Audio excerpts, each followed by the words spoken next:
E se a história mais antiga já escrita não fosse feita para nos entreter, mas para nos alertar?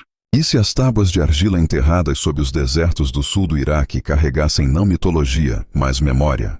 Fragmentos de algo testemunhado, sobrevivido e desesperadamente preservado antes que o tempo pudesse apagá-lo completamente. Nas ruínas sufocadas pela poeira da antiga Mesopotâmia, onde os rios Tigre e Eufrates uma vez embalaram as primeiras cidades do mundo, arqueólogos descobriram algo que ainda perturba a linha do tempo organizada do progresso humano. Milhares de tábuas de argila, cada uma pressionada com marcas em forma de cunha por mãos mortas há 5 milênios. Falando de deuses que caminhavam entre os homens, de reis que governaram por períodos de vida impossíveis e de uma enchente tão catastrófica que dividiu toda a história em 2 eras, o mundo antes e o mundo depois. Os sumérios nos deixaram mais do que cacos de cerâmica e zigurates desmoronando. Eles nos deixaram histórias escritas em suas próprias palavras, em suas próprias vozes, que descrevem eventos que estudiosos passaram mais de um século tentando categorizar, descartar ou explicar. Histórias que soam perturbadoramente familiares. Histórias que ecoam por todos os cantos do nosso planeta, sussurradas em diferentes idiomas, mas carregando o mesmo refrão assombroso. O mundo se afogou uma vez, e apenas alguns sobreviveram para lembrar. Mas aqui está o que torna esses textos particulares tão inquietantes. Os sumérios não escreveram como pessoas inventando mitos. Eles escreveram como pessoas mantendo registros. Seus relatos da grande enchente incluem nomes, medidas, instruções para construir embarcações de sobrevivência e genealogias conectando o mundo pré-diluviano ao que surgiu da lama depois. Eles documentaram da mesma forma que documentavam colheitas de grãos e coletas de impostos, com a precisão de escribas que acreditavam que cada palavra importava. Porque esquecer poderia significar perder o último fio conectando-os a tudo o que veio antes. Antes de mergulharmos muito fundo no passado inundado, reserve um momento para curtir este vídeo e se inscrever, mas apenas se você é atraído pelo tipo de história que se recusa a permanecer enterrada. E se você ainda está aqui ouvindo esses sussurros antigos, deixe um comentário dizendo de qual cidade do Brasil você está assistindo e que horas são aí. Eu gostaria de imaginar esta história viajando através de fusos horários, carregando essas vozes antigas suavemente pela noite. Esta noite, vamos fazer algo que deixa os historiadores desconfortáveis. Vamos ler os textos sumérios sobre o dilúvio não como mitologia, mas como testemunho. Vamos traçar a história de Zil-Sudra, o Noé sumério, cujo relato precede o dilúvio bíblico em mais de 1000 anos. Vamos explorar o Gênesis de Eridu, a narrativa de dilúvio escrita mais antiga da humanidade, e fazer as perguntas que a arqueologia convencional prefere evitar. E se essas não fossem histórias simbólicas sobre julgamento divino?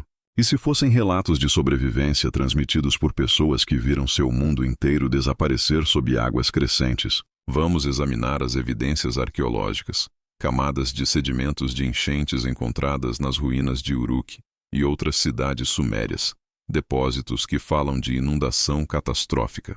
Vamos seguir o fio dos mitos de dilúvio que aparecem em todas as culturas antigas, da Mesopotâmia à Mesoamérica, da Índia à Grécia, todas descrevendo o mesmo cataclismo com consistência assustadora. E vamos nos aventurar na questão mais provocativa de todas. Que conhecimento o mundo antediluviano possuía que os sumérios lutaram tão desesperadamente para preservar? Isso não é sobre certeza, é sobre curiosidade, sobre ler textos antigos com olhos frescos e perguntar que verdades podem estar se escondendo nos espaços entre mito e história, entre lenda e experiência vivida. As tábuas de argila estão esperando, e elas têm histórias para contar que podem mudar tudo o que pensávamos saber sobre nosso próprio começo. Entre os rios Tigre e Eufrates, no que é hoje o sul do Iraque, algo impossível aconteceu. Por volta de 4.500 anos antes de Cristo, em uma região que os arqueólogos chamam de Suméria, a civilização humana não emergiu gradualmente através de séculos lentos de desenvolvimento. Ela explodiu em existência já refinada, já sofisticada, já letrada. Cidades surgiram da planície aluvial com arquitetura monumental, sistemas de irrigação abrangendo centenas de quilômetros, códigos legais governando comércio e justiça, e um sistema de escrita capaz de registrar tudo, desde inventários de grãos até a estrutura do cosmos. Isso não deveria ter acontecido.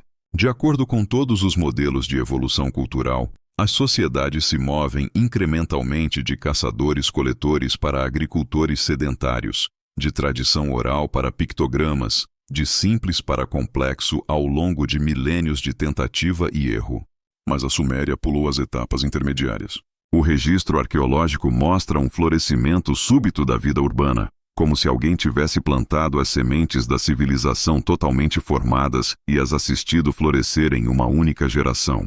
Os sumérios nos deram a roda, o arado, o barco à vela, a metalurgia do bronze, o conceito de tempo dividido em minutos de 60 segundos e horas de 60 minutos, um sistema matemático baseado no número 60 que ainda usamos hoje. Eles criaram as primeiras escolas, os primeiros sistemas farmacêuticos, os primeiros precedentes legais, as primeiras obras literárias. Eles mapearam o céu noturno com precisão que não seria igualada por 3.000 anos. E eles escreveram tudo isso. A escrita em si é o mistério dentro do mistério. A cuneiforme, o script em forma de cunha pressionado em argila úmida com um estilete de junco, aparece no registro arqueológico por volta de 3.500 anos antes de Cristo, já desenvolvida o suficiente para registrar documentos administrativos complexos, hinos religiosos e transações econômicas. Não há versões primitivas, nenhuma tentativa inicial grosseira. As primeiras tábuas mostram um sistema já capaz de nuances extraordinárias, um script que poderia capturar não apenas listas de inventário, mas filosofia, astronomia, mitologia e lei. Era como se os sumérios não tivessem inventado a escrita, mas a lembrado, recuperado de algum modelo anterior, agora perdido no tempo. E o que eles escolheram escrever era revelador. Sim, eles registraram remessas de grãos e recibos de impostos, as necessidades mundanas da vida urbana. Mas eles também registraram outra coisa, algo que consideravam ainda mais importante: memória. As tábuas estão cheias de frases como naqueles dias distantes, e quando o céu e a terra foram separados, e antes do dilúvio. Os sumérios eram obcecados em preservar o passado, em garantir que o que havia acontecido antes não fosse esquecido. Eles se viam não como inovadores, mas como guardiões, mantenedores de conhecimento que antecedia suas cidades, sua cultura, talvez até sua espécie. E esse conhecimento era extraordinário. Entre as milhares de tábuas cuneiformes recuperadas de sítios sumérios, arqueólogos encontraram textos astronômicos calculando os períodos sinódicos dos planetas com precisão impressionante. Uma tábua registra o período orbital de Vênus como 584 dias, uma figura que requer gerações de observação contínua e matemática sofisticada para derivar. Os gregos não alcançariam esse nível de precisão por outros 2 milênios. Astrônomos europeus não confirmariam isso até o Renascimento. No entanto, lá estava, pressionado em argila, como se fosse copiado de uma fonte mais antiga que todos simplesmente aceitavam como verdadeira. Outras tábuas rastreiam os movimentos de Júpiter, Saturno, Mercúrio e Marte. Eles registram eclipses lunares em ciclos de 18 anos, conhecidos como o ciclo de Saros, um padrão que requer não apenas observação, mas modelagem preditiva. Eles descrevem a precessão dos equinócios, o lento bamboleio do eixo da Terra que leva 25.920 anos para completar um ciclo completo.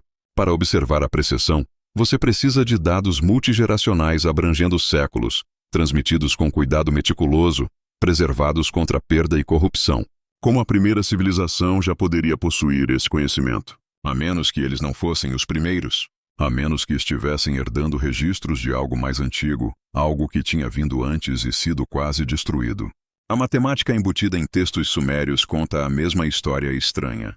Tábuas do período babilônico antigo, sucessores da cultura suméria, contém tabelas trigonométricas, cálculos de raízes quadradas usando métodos iterativos quase idênticos aos algoritmos modernos, e progressões geométricas que não ressurgiriam na matemática ocidental até estudiosos árabes medievais as redescobrirem.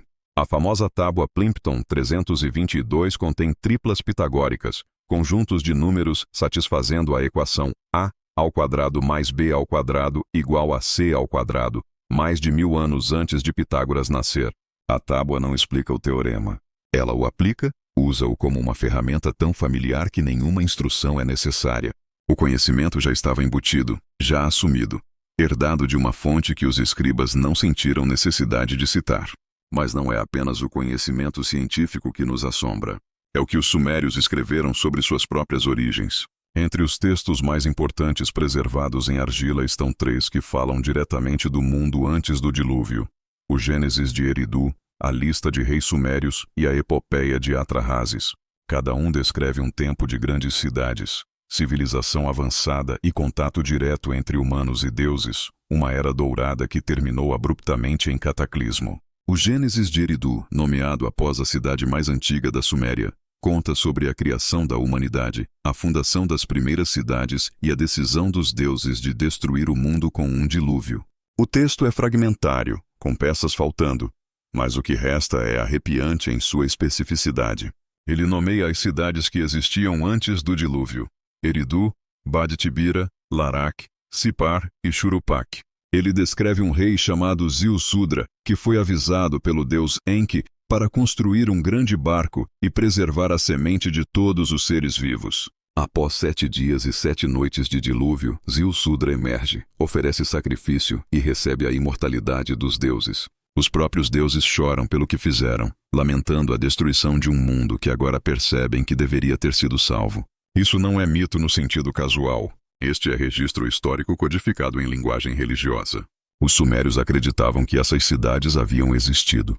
Eles acreditavam que Ziusudra era real, e eles acreditavam que o dilúvio era um evento histórico que havia reiniciado a civilização, forçando a humanidade a começar novamente a partir de fragmentos. A lista de reis sumérios reforça essa crença da maneira mais inquietante possível. Este texto, encontrado em múltiplas tábuas em diferentes locais, afirma registrar cada rei que governou na Suméria desde o início dos tempos até o dia presente dos escribas. Começa com a linha: quando a realeza foi baixada do céu, a realeza estava em Eridu, e então lista os governantes que reinaram antes do dilúvio, junto com os comprimentos de seus reinados. Alulim reinou por 28.800 anos. Alaugar reinou por 36.000 anos. Enmenluana reinou por 43.200 anos. 8 reis no total, abrangendo um combinado de 241.200 anos. A academia mainstream descarta esses números como mitológicos, simbólicos, talvez representando dinastias em vez de indivíduos, ou codificando algum código numerológico agora perdido para interpretação. Mas os escribas sumérios não os trataram como simbólicos. Depois de listar os reis antediluvianos, o texto simplesmente afirma: então o dilúvio varreu tudo. E então retoma com uma nova lista de reis, governantes pós-dilúvio com reinados muito mais curtos medidos em décadas e séculos, não milênios. A transição é abrupta, mas direta. O dilúvio foi um limite, uma linha divisória na história. Antes dele, o mundo era diferente. Depois dele, a humanidade teve que reconstruir. O que torna a lista de reis tão convincente não são os comprimentos de reinado impossíveis, mas a estrutura. Os escribas que a compilaram eram burocratas meticulosos. Eles fizeram referências cruzadas de fontes, notaram discrepâncias e ajustaram suas listas com base em novas descobertas arqueológicas de inscrições mais antigas. Eles levaram seu trabalho a sério. Para eles isso não era contar histórias, isso era história. E se a seção antediluviana continha números exagerados, talvez fosse porque os próprios registros eram fragmentários, corrompidos pelo tempo, copiados e recopiados de tábuas tão antigas que até os sumérios as consideravam relíquias de uma era perdida. A epopeia de Atrahasis, outra narrativa de dilúvio preservada em versões sumérias e acadianas posteriores, adiciona uma camada perturbadora à história. Ela descreve a criação da humanidade pelos Anunnaki, uma raça de seres que vieram dos céus para a Terra e se cansaram de trabalhar para extrair recursos do planeta. Para aliviar seu fardo, eles criaram humanos misturando o sangue de um deus morto com argila, engenhando uma espécie trabalhadora capaz de agricultura, mineração e construção. Por um tempo, esse arranjo funcionou. A humanidade se multiplicou, as cidades floresceram e os Anunnaki supervisionavam a civilização de seus templos. Mas os humanos se tornaram numerosos demais, barulhentos demais, perturbadores demais. O deus Enlil, governante do conselho Anunnaki, decidiu eliminá-los através de uma grande enchente. Enki, deus da sabedoria e da água, se opôs a essa decisão e secretamente avisou o rei humano Atrahasis para construir um barco e salvar sua família, junto com animais e artesãos, as sementes da civilização. O dilúvio veio, o mundo se afogou, e quando as águas recuaram, os deuses sobreviventes olharam para a terra vazia e choraram, percebendo que sem a humanidade, Eles não tinham ninguém para sustentá-los, ninguém para manter os templos, ninguém para lembrar seus nomes. Este é o tema consistente que atravessa todas as narrativas sumérias do dilúvio. O dilúvio não foi punição divina no sentido bíblico. Foi um erro, uma decisão lamentada, um cataclismo que quase apagou tanto a humanidade quanto o conhecimento que a humanidade havia recebido. Os deuses precisavam da humanidade tanto quanto a humanidade precisava dos deuses. E o que emergiu do dilúvio foi uma aliança, um entendimento de que o conhecimento deve ser preservado a todo custo, escrito, codificado em materiais duráveis, passado de geração em geração, para que nunca mais fosse perdido. Os sumérios levaram essa tarefa a sério. Eles construíram bibliotecas, vastos repositórios de tábuas de argila armazenadas em salas especialmente projetadas dentro de complexos de templos. A biblioteca em Nippur, capital religiosa da Suméria, continha dezenas de milhares de tábuas cobrindo todos os assuntos imagináveis.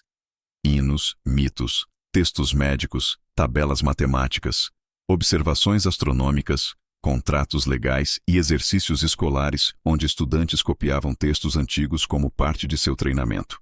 Os escribas não estavam apenas registrando sua própria cultura. Eles estavam preservando algo mais antigo, traduzindo e copiando textos escritos em formas arcaicas de sumério que até eles lutavam para compreender completamente. E eles não estavam sozinhos nessa obsessão. Por todo o mundo antigo, separadas por vastas distâncias e suposto isolamento cultural, outras civilizações contaram a mesma história. Os acadianos herdaram o mito sumério do dilúvio e o adaptaram na epopeia de Gilgamesh, onde o imortal Utnapishtim descreveu sobreviver ao dilúvio em termos quase idênticos aos relatos sumérios. Os babilônios o preservaram. Os assírios o copiaram em suas bibliotecas reais. E muito além da Mesopotâmia, culturas que supostamente não tinham contato com a Suméria contaram o mesmo conto: uma grande enchente, um sobrevivente escolhido, um barco cheio de vida e o ressurgimento da civilização dos remanescentes de um mundo afogado. Como tal consistência poderia emergir independentemente? Como os detalhes poderiam se alinhar tão precisamente através de culturas separadas por oceanos e milênios? A menos que a própria memória fosse mais antiga que qualquer civilização única. A menos que o dilúvio não fosse mito, mas história. E a história tivesse sido carregada por sobreviventes para costas distantes, onde foi preservada, adaptada e transmitida através da tradição oral, até que a escrita finalmente a capturasse novamente. Os sumérios acreditavam que estavam registrando eventos reais. Eles acreditavam que o mundo antediluviano havia existido, que as cidades listadas no Gênesis de Eridu eram uma vez lugares reais, agora enterrados sob sedimento e tempo. Eles acreditavam que os Anunnaki haviam caminhado entre eles, os ensinado e então se retirado, deixando a humanidade com a tarefa sagrada de preservação. Se essas crenças eram verdade literal, memória cultural distorcida pelo tempo, ou algo no meio, os sumérios agiram como se o conhecimento que possuíam não fosse deles por direito de descoberta, mas por herança de um mundo que havia vindo antes e sido destruído. E então eles escreveram. Eles pressionaram cunhas em argila úmida, registrando tudo o que podiam, criando a primeira biblioteca escrita da humanidade, a fundação sobre a qual todas as civilizações posteriores construiriam. Eles nos deram as histórias escritas mais antigas, os mapas estelares mais antigos, os códigos legais mais antigos, os primeiros livros didáticos escolares. Eles nos deram a primeira palavra escrita para a liberdade, a Magi, que literalmente significa retorno à mãe. E eles nos deram a narrativa de dilúvio mais antiga, uma história que eles não inventaram, mas afirmam lembrar. Um aviso do passado distante de que o conhecimento é frágil, que a civilização pode ser apagada em um único evento catastrófico e que nossa única defesa contra o esquecimento é escrevê-lo, preservá-lo e nunca deixá-lo ser esquecido novamente. A pergunta que assombra cada tábua cuneiforme puxada das ruínas de Ur, Uruk e Eridu é esta: o que eles estavam tentando tão desesperadamente lembrar? E do que eles tinham medo que pudéssemos esquecer? Mas antes de podermos entender o que o dilúvio destruiu, devemos primeiro entender a história do próprio dilúvio. Não a versão que você aprendeu na escola dominical, não o conto de Noé e sua arca transmitido através do Gênesis. Devemos voltar mais longe, 1000 anos mais longe, para um fragmento de argila puxado das ruínas de Nippur em 1893, catalogado, traduzido e silenciosamente arquivado, porque o que continha era tão similar ao relato bíblico que ameaçava reescrever tudo o que os estudiosos pensavam saber sobre as origens da religião ocidental. A tábua é chamada de Gênesis de Eridu, nomeada após Eridu, a cidade mais antiga nos registros sumérios, o lugar onde, segundo o mito, a realeza primeiro desceu do céu.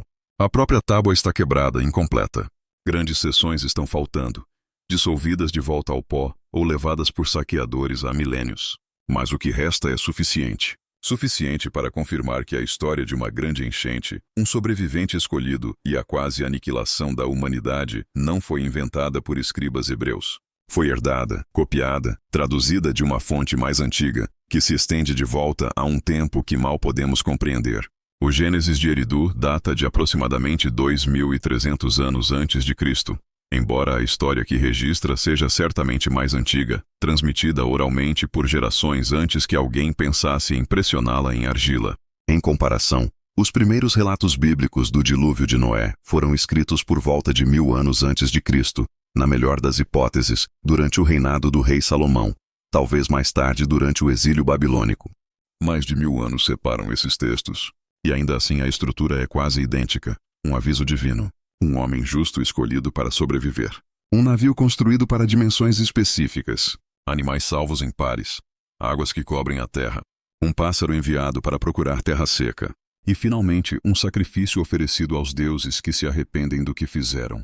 Os paralelos são inegáveis, mas as diferenças, sutis e estranhas, podem ser ainda mais importantes. O Gênesis de Eridu começa não com o dilúvio, mas com a própria criação.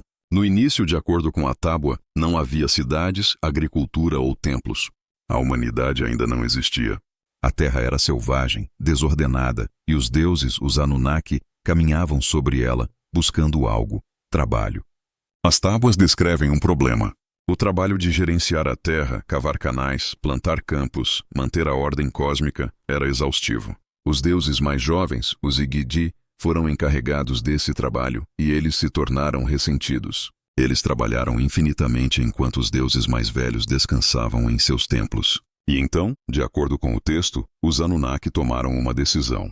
Eles criariam uma nova espécie, uma raça trabalhadora projetada especificamente para servi-los, para carregar o fardo de manter o mundo, para que os deuses não precisassem mais. O deus Enki, senhor do Abisu, as águas profundas sob a terra, mestre da sabedoria e criação, pegou a argila das águas primordiais e a moldou nos primeiros humanos. Mas a criação não foi um ato de amor. Foi um ato de utilidade. A humanidade, na visão de mundo suméria, não foi feita à imagem do divino.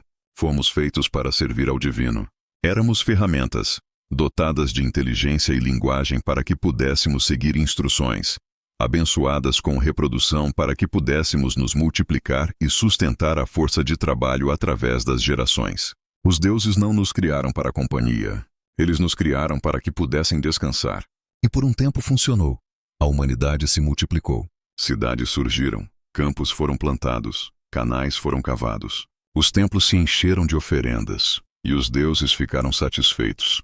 Mas então algo deu errado. As tábuas estão fragmentadas aqui, irritantemente incompletas. Mas a essência é clara. A humanidade se tornou bem-sucedida demais. Nós nos multiplicamos muito rapidamente, nos espalhamos muito longe, crescemos muito barulhentos. O texto registra que o barulho da humanidade subiu aos céus, perturbando o sono dos deuses. Enlil, a divindade principal, rei dos deuses e senhor da tempestade, não conseguia mais descansar. A clamor da civilização humana, nossas cidades, nossos festivais, nossa atividade constante, tornou-se insuportável. E então Enlil tomou uma decisão. A humanidade seria destruída. Alguns estudiosos leem isso como metáfora. Superpopulação esgotando recursos, colapso ambiental, a consequência natural da expansão descontrolada. Mas o texto não descreve esgotamento de recursos. Ele descreve irritação divina.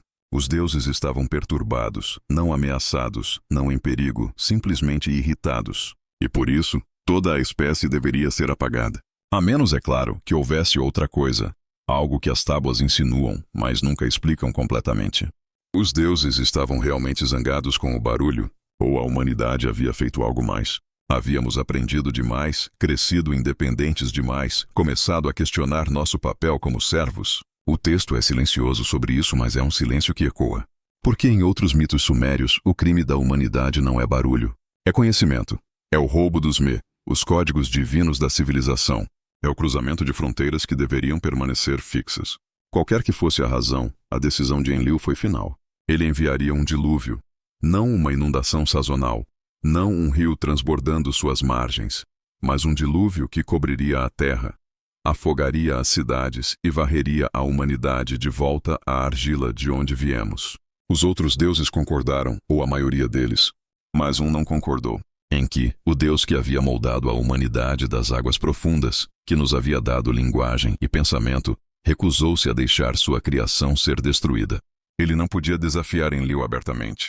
Fazer isso seria fraturar a ordem divina, arriscar o caos cósmico, mas ele poderia agir em segredo, e então ele fez.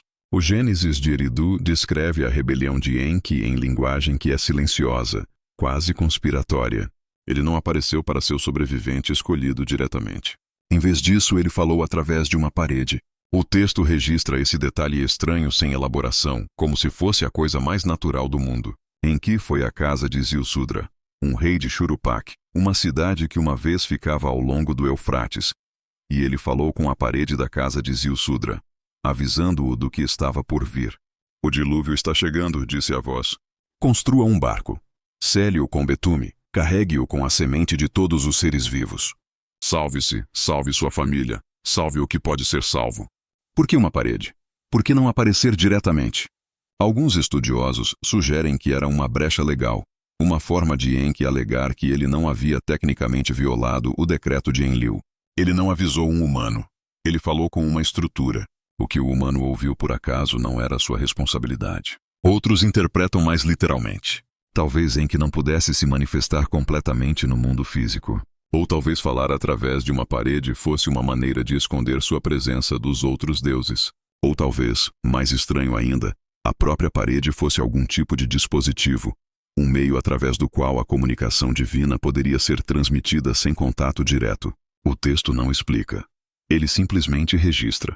Enki falou com a parede, e Ziusudra, ouvindo, entendeu. As instruções eram precisas. O navio deveria ser enorme, embora as dimensões exatas estejam perdidas devido a danos na tábua. Deveria ser selado completamente à prova d'água, revestido por dentro e por fora com betume, o alcatrão preto espesso que borbulhava da terra na antiga Mesopotâmia. Ziusudra deveria trazer sua família, os animais, a semente de cada planta e provisões suficientes para sobreviver uma duração desconhecida. Ele não foi informado quanto tempo o dilúvio duraria, apenas que viria, e que quando o fizesse, nada fora do navio sobreviveria. E então as tábuas dizem que o dilúvio chegou. Não gradualmente, não com chuvas de aviso ou rios crescentes. Veio de uma vez. O texto o descreve em linguagem que beirava a violência cósmica. O deus da tempestade Haddad rugiu nas nuvens. Os diques do céu foram abertos. As fontes do profundo explodiram. Água jorrava de cima e de baixo simultaneamente, como se a fronteira entre céu e oceano tivesse se dissolvido. O mundo antigo, as cidades, os campos, os templos, tudo o que a humanidade havia construído foi engolido. A tábua registra que até os deuses ficaram aterrorizados. Eles fugiram para o céu mais alto e se encolheram lá como cães, tremendo enquanto assistiam o mundo se afogar. É uma imagem impressionante. Os deuses com medo, não no controle, não orquestrando o desastre com desapego calmo, mas entrando em pânico, percebendo talvez tarde demais que a destruição que haviam desencadeado era grande demais, absoluta demais. Alguns fragmentos sugerem que a deusa Inanna chorou, lamentando a perda de seu povo. Outros insinuam que até Enlil, observando as águas da enchente subirem, começou a se arrepender de sua decisão. Mas era tarde demais. As águas já estavam subindo e não havia nada que os deuses pudessem fazer além de assistir. O dilúvio durou, de acordo com os fragmentos que sobrevivem, 7 dias e 7 noites, uma semana de dilúvio implacável. Quando finalmente parou, quando as águas começaram a recuar, o mundo era irreconhecível. As cidades haviam desaparecido. Os templos estavam enterrados. Os campos estavam cobertos com camadas espessas de sedimento. Ziusudra abriu a escotilha de seu navio e olhou para uma terra afogada. A tábua descreve ele soltando um pássaro, embora o tipo não esteja claro no texto danificado. Talvez uma pomba, talvez um corvo. O pássaro voou para fora, procurando terra seca, e retornou. Ele esperou. Soltou outro. Desta vez, não retornou. Terra havia emergido em algum lugar. A vida poderia começar novamente. Ziusudra trouxe seu navio para descansar em uma montanha. O texto não a nomeia, embora versões mesopotâmicas posteriores a chamem de Monte Nizir, um pico na cordilheira Zagros. Ele desembarcou, construiu um altar e ofereceu um sacrifício. O cheiro de carne queimando subiu no ar. E os deuses que estavam morrendo de fome, que haviam perdido seus servos humanos e as oferendas que forneciam, desceram avidamente. A tábua os descreve reunindo-se em volta do sacrifício como moscas, desesperados, humilhados. Enlil chegou por último.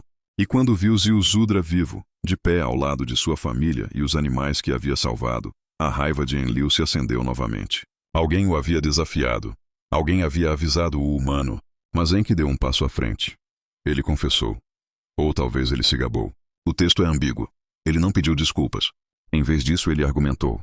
Foi correto destruir os justos junto com os ímpios? Foi justo aniquilar uma espécie inteira pelo crime de ser barulhenta? Os deuses não poderiam ter encontrado outro caminho? Uma praga, talvez? Uma fome? Algo direcionado, algo medido? Por que destruição total? E Enlil, confrontado com sua própria crueldade, ouvindo a lógica de Enki, cedeu. Não completamente, não com graça, mas o suficiente. Ele concordou que a humanidade poderia sobreviver, mas as coisas mudariam. Os humanos não viveriam mais tanto tempo. Doença, fome, animais selvagens, estes manteriam a população sob controle. A mortalidade seria aumentada. O sofrimento seria tecido na existência, mas a extinção seria evitada. Ziusudra foi abençoado. Ele e sua esposa receberam a imortalidade e foram levados para Dilmun, o paraíso sumério, uma terra distante onde o sol nasce, onde não há doença, morte ou tristeza. Eles viveriam lá para sempre, removidos do mundo que haviam salvado, honrados mas isolados, lembrados mas inalcançáveis. E a humanidade, descendendo dos filhos de Ziusudra, começou novamente. Os paralelos com o dilúvio bíblico são óbvios. A estrutura é quase idêntica. Um homem justo, um aviso divino, um navio, animais, um pássaro, uma montanha, um sacrifício, uma aliança. Mas as diferenças revelam algo mais profundo. Algo sobre como essas histórias foram compreendidas. No Gênesis, Noé é salvo porque ele é justo aos olhos de Deus. O dilúvio é um ajuste de contas moral, uma limpeza do pecado, uma redefinição impulsionada pela justiça divina. Mas no Gênesis de Eridu, Ziusudra não é salvo porque ele é justo. Ele é salvo porque Enki o escolheu. O dilúvio não é justiça. É irritação. O crime da humanidade não é pecado, é barulho. Os deuses não são árbitros morais. Eles são poderosos, caprichosos e falhos. Eles entram em pânico. Eles se arrependem. Eles têm fome. Eles discutem entre si. Eles não são oniscientes ou onipotentes. Eles são limitados, presos por suas próprias naturezas, presos em uma hierarquia cósmica da qual não podem escapar. Este não é o Deus monoteísta de Abraão. Isso é algo mais antigo, algo mais estranho. Um panteão de seres que criaram a humanidade não por amor, mas por necessidade, que quase nos destruíram não por ira, mas por irritação, e que salvaram um remanescente não por misericórdia, mas porque um entre eles se rebelou e se recusou a deixar sua criação morrer. É uma visão de divindade profundamente alienígena ao pensamento religioso moderno. E ainda assim é a versão mais antiga, o original, a história da qual todas as outras descenderam. E a pergunta permanece, assombrando cada marca em forma de cunha naquela tábua quebrada. Isso era mito ou memória?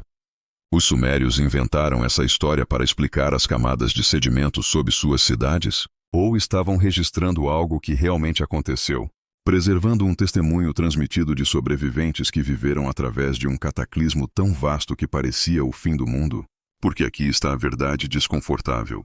O dilúvio no Gênesis de Eridu não é descrito como mito, é descrito como reportagem.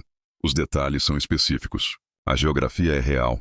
A linha do tempo é mensurável, 7 dias e noites. Uma montanha na cordilheira Zagros, um navio revestido com betume. Estes não são os enfeites da fantasia, são as anotações da memória. E quando os arqueólogos começaram a cavar sob as cidades da antiga Suméria, eles encontraram algo que não deveria estar lá. Camadas de argila, depósitos sedimentares espessos e estéreis separando camadas de ocupação mais antigas de mais novas. Camadas de inundação.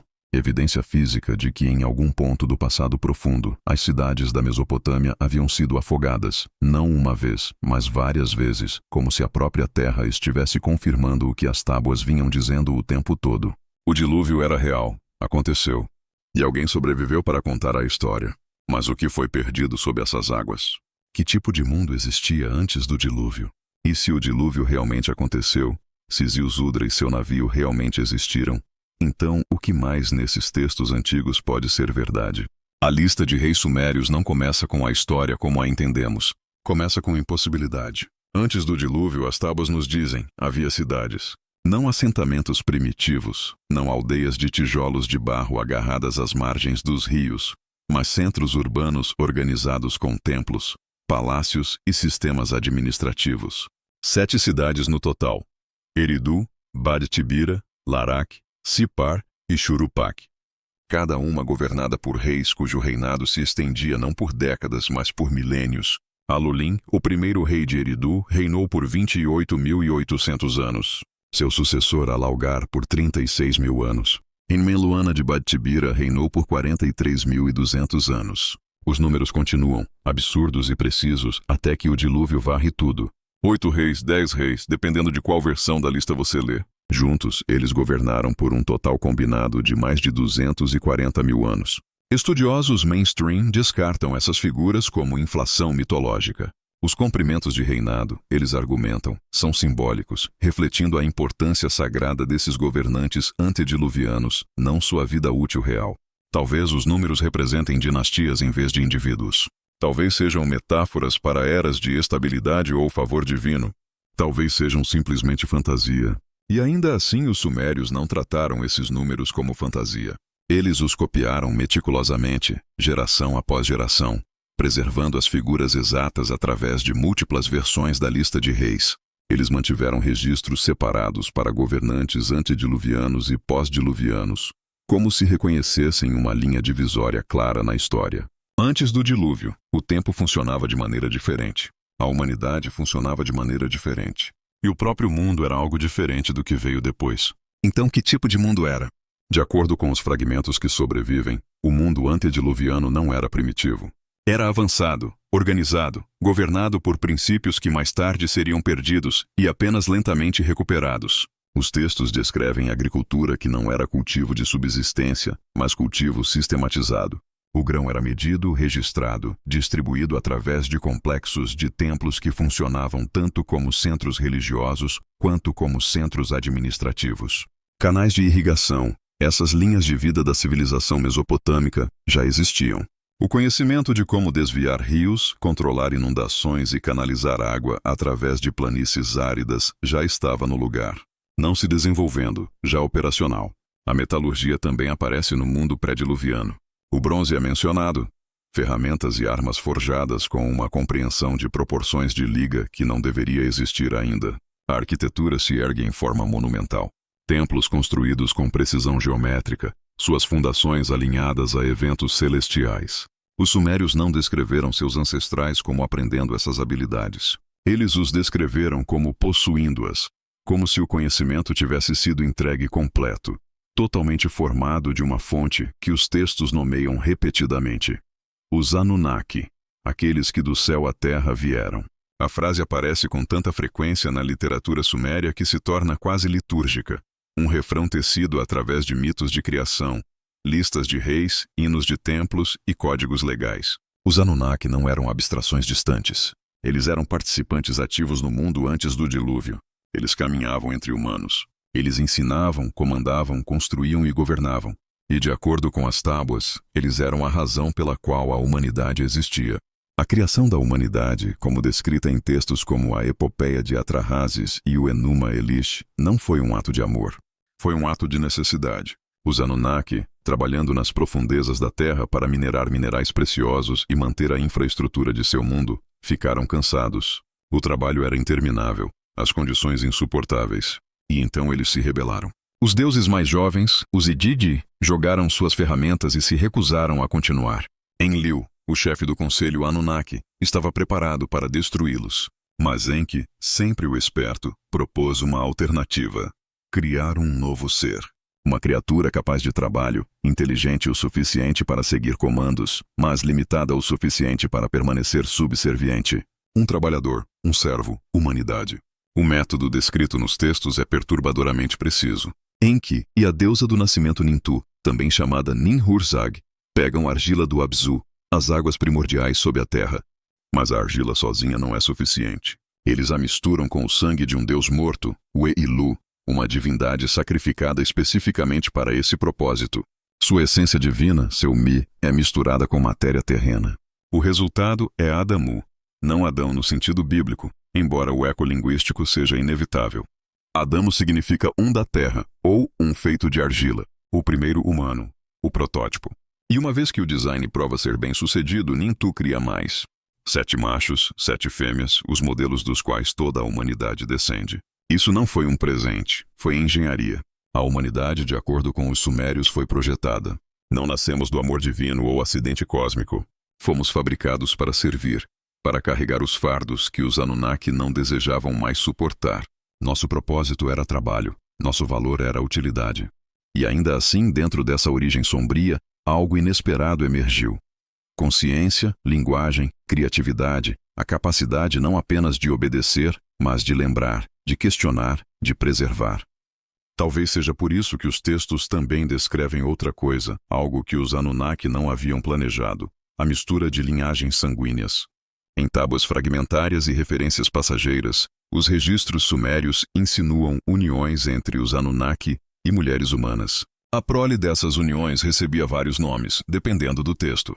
Às vezes, são descritos simplesmente como homens poderosos, governantes ou heróis. Outros fragmentos se referem a eles como possuindo qualidades além dos humanos normais. Sabedoria, força, beleza ou vida útil muito excedendo a dos mortais comuns. Esses seres híbridos ocupavam um espaço entre o divino e o terreno. Eles não eram totalmente humanos, mas também não eram deuses. Eles eram algo intermediário, e sua existência perturbou a ordem cósmica. Este tema aparece em múltiplas mitologias, não apenas suméria, os Nefilim da tradição hebraica, nascidos dos filhos de Deus e das filhas dos homens. Os titãs do mito grego, seres meio divinos que desafiaram os deuses. Os semideuses das epopeias hindus, guerreiros e reis com parentesco celestial. O padrão se repete. E em todos os casos, esses seres híbridos são associados ao mundo antes de um grande cataclismo. Sua existência é um sintoma de algo que deu errado. Uma fronteira cruzada, uma ordem sagrada violada. E em todos os casos, eles são varridos por enchente, fogo ou ira divina. Os textos sumérios são mais reservados em suas descrições, mas a implicação é clara. O mundo antediluviano tornou-se corrompido. Não moralmente da maneira como as religiões posteriores enquadrariam o pecado, mas estruturalmente. A separação entre divino e humano, que deveria ser absoluta, havia sido comprometida. Conhecimento que deveria permanecer com os Anunnaki havia vazado para mãos humanas. A humanidade, projetada para servir, havia começado a aspirar. E talvez mais preocupante de tudo, eles haviam começado a se multiplicar. A epopeia de Atrahasis é explícita neste ponto. Os deuses ficaram perturbados não pela maldade humana, mas pelo barulho humano. A terra tornou-se ampla. O povo tornou-se numeroso. Os deuses foram perturbados por seu barulho. Enlil não conseguia dormir por causa do clamor. Não foi pecado que provocou o dilúvio, foi população. A humanidade havia se tornado muitos demais, barulhenta demais, ingerenciável demais. O experimento havia excedido seus parâmetros. E então a decisão foi tomada. Limpar tudo, começar de novo. Reduzir a população a um número gerenciável e garantir que tal expansão nunca pudesse acontecer novamente. Mas antes que essa decisão fosse executada, o mundo antediluviano alcançou alturas que, de acordo com os textos, não seriam vistas novamente por milhares de anos. Considere o conhecimento embutido na astronomia suméria. Os textos nomeiam todos os planetas do nosso sistema solar. Não apenas os visíveis a olho nu, Mercúrio, Vênus, Marte, Júpiter, Saturno, mas todos eles, incluindo Urano, Netuno e Plutão. Corpos que a ciência moderna não confirmou até os séculos XVIII, XIX e XX, respectivamente, usando telescópios e previsão matemática. Como os sumérios poderiam ter sabido? Um selo em particular, número de catálogo VA 243, abrigado no Museu Vorderasiatisches em Berlim, tornou-se o centro de intenso debate. O selo retrata uma estrela cercada por 11 esferas menores. Pesquisadores como Zecharia Sitchin argumentaram que isso representa o Sol e os planetas. Um mapa completo do sistema solar esculpido em pedra há mais de 4.000 anos. Críticos respondem que a imagem é simbólica, que as esferas representam estrelas, não planetas, e que lê-la como um diagrama do sistema solar é superinterpretação. E ainda assim os sumérios possuíam conhecimento astronômico que não deveria existir em seu período de tempo. Eles sabiam que a Terra era redonda. Eles entendiam que ela girava. Eles mapearam a precessão dos equinócios.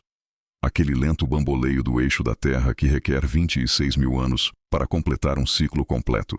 Eles rastrearam Vênus com precisão perfeita. Eles registraram os períodos orbitais de planetas externos. De onde veio esse conhecimento? Tentativa e erro ao longo de séculos, talvez. Ou talvez fosse herdado, transmitido do mundo antediluviano, onde os Anunnaki, seres com vidas mais longas ou instrumentos avançados, já haviam completado as observações e simplesmente ensinaram os resultados à humanidade. Os textos descrevem os Anunnaki possuindo não apenas do tipo cultural ou legal, mas cosmológico. Os códigos que governavam o movimento planetário, a estrutura dos céus, a matemática dos ciclos celestiais. Possuir esses era possuir poder. E no mundo antes do dilúvio, esse poder estava concentrado nas mãos dos Anunnaki e seus reis escolhidos. Esses reis, os governantes antediluvianos com seus reinados impossíveis, não foram eleitos. Eles foram nomeados. Os textos descrevem a realeza como algo que desceu do céu. Enmenluana, um dos reis pré-diluvianos, é chamado de amado dos deuses, escolhido por Anu, o deus do céu, e concedido autoridade sobre a humanidade. Outro rei, Ziusudra, o Noé sumério, é descrito como piedoso, temente a Deus e previa os segredos divinos. Ele não era um rebelde, ele era um insider. Alguém confiável o suficiente para ser avisado quando o dilúvio estava chegando. A vida diária nessas cidades antediluvianas, como retratado em fragmentos e reconstruído de textos posteriores que referenciam o mundo antigo, era altamente estratificada. No topo estavam os Anunnaki, residindo em templos que funcionavam como centros de comando. Abaixo deles estavam os reis e sacerdotes, intermediários que executavam a vontade divina. Então vinham os administradores, escribas que registravam tudo. Estoques de grãos, atribuições de trabalho, observações celestiais, distribuição de água. Abaixo deles estavam os artesãos, metalúrgicos, arquitetos, tecelões, aqueles cujas habilidades mantinham a infraestrutura da civilização. E na base estavam os trabalhadores, as massas da humanidade realizando o trabalho sem fim que mantinha as cidades funcionando. Não era uma sociedade de igualdade. Era uma hierarquia rígida e divinamente ordenada. Mas também era estável. Os textos descrevem abundância. Grãos transbordando de armazéns, canais correndo claros e cheios, festivais honrando os deuses com música, cerveja, pão e ritual. Havia ordem, havia conhecimento, havia continuidade. E isso talvez é o que tornou a decisão de destruí-lo tão incompreensível. Por que os deuses, tendo estabelecido esse sistema, tendo criado a humanidade especificamente para mantê-lo, escolheriam aniquilar tudo? Os textos oferecem várias respostas, nenhuma delas inteiramente satisfatória. Superpopulação, barulho, corrupção de linhagens sanguíneas, falha da humanidade em permanecer obediente. Mas sob essas razões superficiais há uma implicação mais sombria. O mundo antediluviano havia se tornado algo que os Anunnaki não podiam mais controlar. A humanidade havia aprendido demais, lembrado demais, talvez até começado a questionar. Em um fragmento, Enlil declara que a humanidade tornou-se sábia demais. Em outro, a mistura de linhagens sanguíneas divinas e humanas é descrita como uma abominação, uma violação que desestabiliza a ordem cósmica. A prole dessas uniões, possuindo conhecimento divino parcial e vidas prolongadas, representa uma ameaça não à humanidade, mas aos próprios deuses. Se os humanos pudessem se tornar como os Anunnaki, se pudessem acessar os exercer o conhecimento, viver por séculos, então qual era o uso dos deuses? A decisão de inundar o mundo não foi punição. Foi correção de curso, uma redefinição, uma maneira de preservar o sistema, eliminando as variáveis que o haviam desestabilizado. E então as águas vieram. Não como ira divina no sentido moral, mas como uma solução administrativa. O experimento havia falhado. Hora de começar de novo. Mas não inteiramente. Um homem foi escolhido, uma família, um conjunto de instruções. Ziusudra em sumério, Atrahasis em acadiano, Utnapishtim em babilônico. O sobrevivente. Aquele que levou adiante o conhecimento do mundo antediluviano, reduzido e fragmentado, mas não totalmente perdido. E é aqui que os textos se tornam mais assombrosos, porque eles descrevem o mundo pós-diluviano, nosso mundo, não como um avanço, mas como uma diminuição. Os reis após o dilúvio têm reinados mais curtos. As cidades são menores. O conhecimento é parcial. A humanidade luta para reconstruir o que uma vez foi sem esforço. E os Anunnaki, embora ainda presentes nos primeiros séculos, crescem cada vez mais distantes. A era de contato direto desvanece. Os deuses se retiram. E a humanidade é deixada sozinha com tábuas de argila e memórias fragmentadas, tentando desesperadamente lembrar como era o mundo antes de as águas subirem. Talvez essa seja a verdadeira tragédia codificada nesses textos antigos. Não que o dilúvio tenha acontecido, mas que sobrevivemos a ele. Que fomos autorizados a continuar, mas apenas em forma diminuída. Que o conhecimento que agora possuímos, a ciência, a astronomia, a matemática, não é progresso para frente, mas recuperação para trás. Uma tentativa de reconstruir o que uma vez foi inteiro. E cada templo que construímos, cada fórmula que preservamos, cada mapa estelar que esculpimos em pedra, não é uma conquista. É um ato de luto, um monumento ao mundo que se afogou e ao conhecimento que foi com ele. O mundo antediluviano, se os sumérios devem ser acreditados, não era um paraíso, não era o Éden, mas era completo, era ordenado. Possuía algo que passamos toda a história registrada tentando recuperar.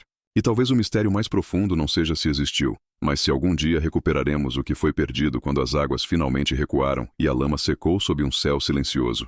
As histórias esculpidas em argila são uma coisa, o próprio solo conta outra. Em 1929, o arqueólogo britânico Leonard Woolley estava no fundo de uma trincheira no sul do Iraque, encarando algo que não deveria estar lá. Ele havia estado escavando a antiga cidade de Ur, cavando através de camadas de cerâmica, ferramentas e fundações de edifícios, seguindo o registro estratigráfico para baixo através do tempo. E então, de repente, os artefatos pararam. Sob as camadas de habitação, sob os templos e casas e oficinas, a equipe de Woolley atingiu uma faixa de argila limpa depositada pela água. Sem cerâmica, sem ferramentas, sem carvão, sem lixo. Apenas sedimento liso e estéril, 2,5 metros disso. Woolley continuou cavando. Abaixo da argila, os artefatos recomeçaram. Estilos de cerâmica mais antigos, técnicas arquitetônicas diferentes, evidências de ocupação humana se estendendo de volta a períodos que ainda não tinham nomes. Duas civilizações distintas, separadas por uma camada ininterrupta de lama. Ele sabia imediatamente o que estava olhando. Uma enchente. Não uma inundação sazonal, não um transbordamento de primavera, mas um dilúvio catastrófico poderoso o suficiente para enterrar uma cidade inteira, apagar seus habitantes e deixar para trás apenas silêncio e sedimento. O tipo de evento que os sobreviventes lembrariam para sempre. O tipo de evento que escreveriam, passariam para seus filhos e esculpiriam em cada texto sagrado que produzissem pelos próximos 3.000 anos. Woolley acreditava ter encontrado evidências do dilúvio bíblico. Os jornais chamaram de prova. Os estudiosos foram mais cautelosos, mas ninguém contestou a própria camada. A lama era real. A destruição era real. E não estava isolada em Ur. Ao longo das décadas seguintes, conforme as escavações se espalharam pela Mesopotâmia, os arqueólogos encontraram a mesma assinatura em sítio após sítio. Uruk, uma das primeiras grandes cidades do mundo, mostrou um depósito espesso de argila aluvial, datado de aproximadamente 2.900 anos antes de Cristo, separando camadas de assentamento anteriores da reconstrução posterior. Churupak, a cidade onde Ziusudra, o Noé sumério, teria governado, revelou múltiplos estratos de enchente, evidências de inundações catastróficas repetidas. Kish, Lagesh, Nínive, todos carregavam as cicatrizes. Camadas de sedimento e argila interrompendo o registro arqueológico, como sinais de pontuação em uma frase escrita pela água. As enchentes não foram síncronas. As camadas não datavam todas da mesma década ou mesmo do mesmo século. Algumas foram mais cedo, outras mais tarde. Algumas cidades inundaram enquanto outras permaneceram secas. Isso não foi um único dilúvio global cobrindo toda a Terra, mas foi algo. Uma série de eventos catastróficos que atingiram a planície mesopotâmica com regularidade e violência suficientes para que as pessoas que viviam lá passassem a ver as inundações não como uma anomalia, mas como uma inevitabilidade. Uma redefinição cósmica, uma punição divina. a maneira como o mundo terminava e começava novamente. E o tempo é notável. As camadas de enchente se agrupam em torno de uma janela estreita, aproximadamente 3.000 a 2.900 anos antes de Cristo. O período de transição preciso entre a cultura Ubaide, a primeira civilização generalizada da região, e o surgimento dos sumérios. Antes das enchentes, vemos aldeias dispersas, cerâmica simples, agricultura básica. Depois das enchentes, vemos cidades, escrita, arquitetura monumental, governo centralizado, religião organizada. Como se o dilúvio não tivesse meramente destruído a civilização, mas a catalisado. Como se os sobreviventes reconstruíssem com urgência, como se entendessem que o conhecimento poderia ser perdido, que a memória era frágil, e que a única maneira de preservar o que sabiam era escrevê-lo, construí-lo em pedra, codificá-lo em ritual e nunca, jamais esquecer. Mas o que causou as enchentes? A planície mesopotâmica é uma terra plana embalada entre os rios Tigre e Eufrates, estendendo-se do Golfo Pérsico até as colinas das montanhas Zagros.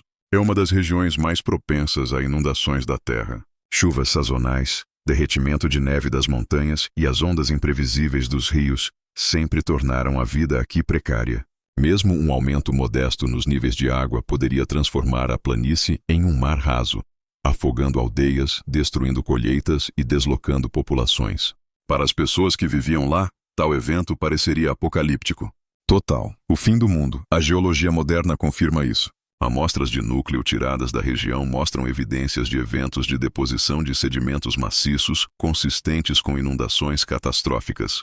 Dados climáticos de núcleos de gelo e anéis de árvores indicam um período de intensa instabilidade climática por volta de 3.000 anos antes de Cristo, marcado por mudanças súbitas de temperatura, aumento de precipitação e derretimento glacial. Os níveis do mar estavam subindo globalmente à medida que a última era do gelo liberava seu domínio. Linhas costeiras foram redesenhadas, sistemas fluviais incharam. E em regiões de baixa altitude como a Mesopotâmia, o resultado teria sido devastador. Mas há outra possibilidade, uma que se estende além dos rios, além da planície, além da própria Mesopotâmia. Em meados dos anos 90, os geólogos William Ryan e Walter Pittman propuseram uma teoria que enviou ondas de choque através da comunidade arqueológica. Eles a chamaram de hipótese do dilúvio do Mar Negro. De acordo com sua pesquisa, por volta de 5.600 anos antes de Cristo, o Mar Negro não era um mar, mas um enorme lago de água doce, menor e mais baixo do que é hoje, cercado por planícies férteis onde os primeiros agricultores haviam se estabelecido. Então, à medida que os níveis globais do mar subiram, o Mediterrâneo começou a pressionar contra a estreita ponte de terra que o separava da bacia do Mar Negro. Eventualmente, a pressão tornou-se grande demais. A barreira entrou em colapso. Água salgada jorrou através do Estreito de Bósforo com a força de 200 cataratas do Niágara, inundando a bacia a uma taxa de dezenas de milhares de metros cúbicos por segundo. Em meses, o lago se tornou um mar. Linhas costeiras recuaram por quilômetros. Paisagens inteiras desapareceram sob as ondas. As pessoas que viviam lá não teriam tido aviso, nenhum tempo para se preparar. Eles teriam observado o horizonte escurecer, ouvido o rugido, e então corrido. Aqueles que sobreviveram teriam se espalhado, carregando com eles a memória de um mundo afogado em uma única estação. E alguns desses sobreviventes podem ter migrado para o sul, seguindo vales de rios, buscando novas terras, trazendo consigo histórias do dilúvio que havia consumido sua terra natal. Poderia a enchente do Mar Negro ser o evento codificado na memória suméria? As datas não se alinham perfeitamente. O evento do Mar Negro antecede as camadas de enchentes sumérias por mais de 2 milênios. Mas a memória não é precisa. Histórias comprimem. Detalhes se fundem. Uma enchente catastrófica em uma região, transmitida através de gerações, poderia se misturar com enchentes posteriores em outra, criando uma narrativa composta que parece tanto antiga quanto imediata. Uma memória de água tão profunda, tão total, que se torna o arquétipo para cada desastre que se segue. E há mais. Göbekli Tepe. O nome significa colina barriguda, um monte sem pretensões no sudeste da Turquia que escondeu uma das maiores revelações da arqueologia. Descoberto nos anos 90, escavado pacientemente ao longo das décadas seguintes, Göbekli Tepe é um complexo de pilares de pedra maciços, dispostos em recintos circulares, esculpidos com relevos intrincados de animais, símbolos abstratos e figuras humanoides. Data de aproximadamente 9.600 anos antes de Cristo, 11.000 anos atrás, 6 milênios antes dos sumérios. 4 milênios antes de Stonehenge. Antecede a cerâmica, a metalurgia e os assentamentos permanentes. As pessoas que construíram Göbekli Tepe deveriam ser caçadores-coletores, bandos nômades vivendo da mão à boca. No entanto, eles extraíram, transportaram e ergueram pedras pesando até 16 toneladas. Organizaram trabalho em uma escala que implica complexidade social e criaram arte que rivaliza com qualquer coisa produzida em civilizações posteriores. E então, por volta de 8.000 anos antes de Cristo, eles o enterraram deliberadamente.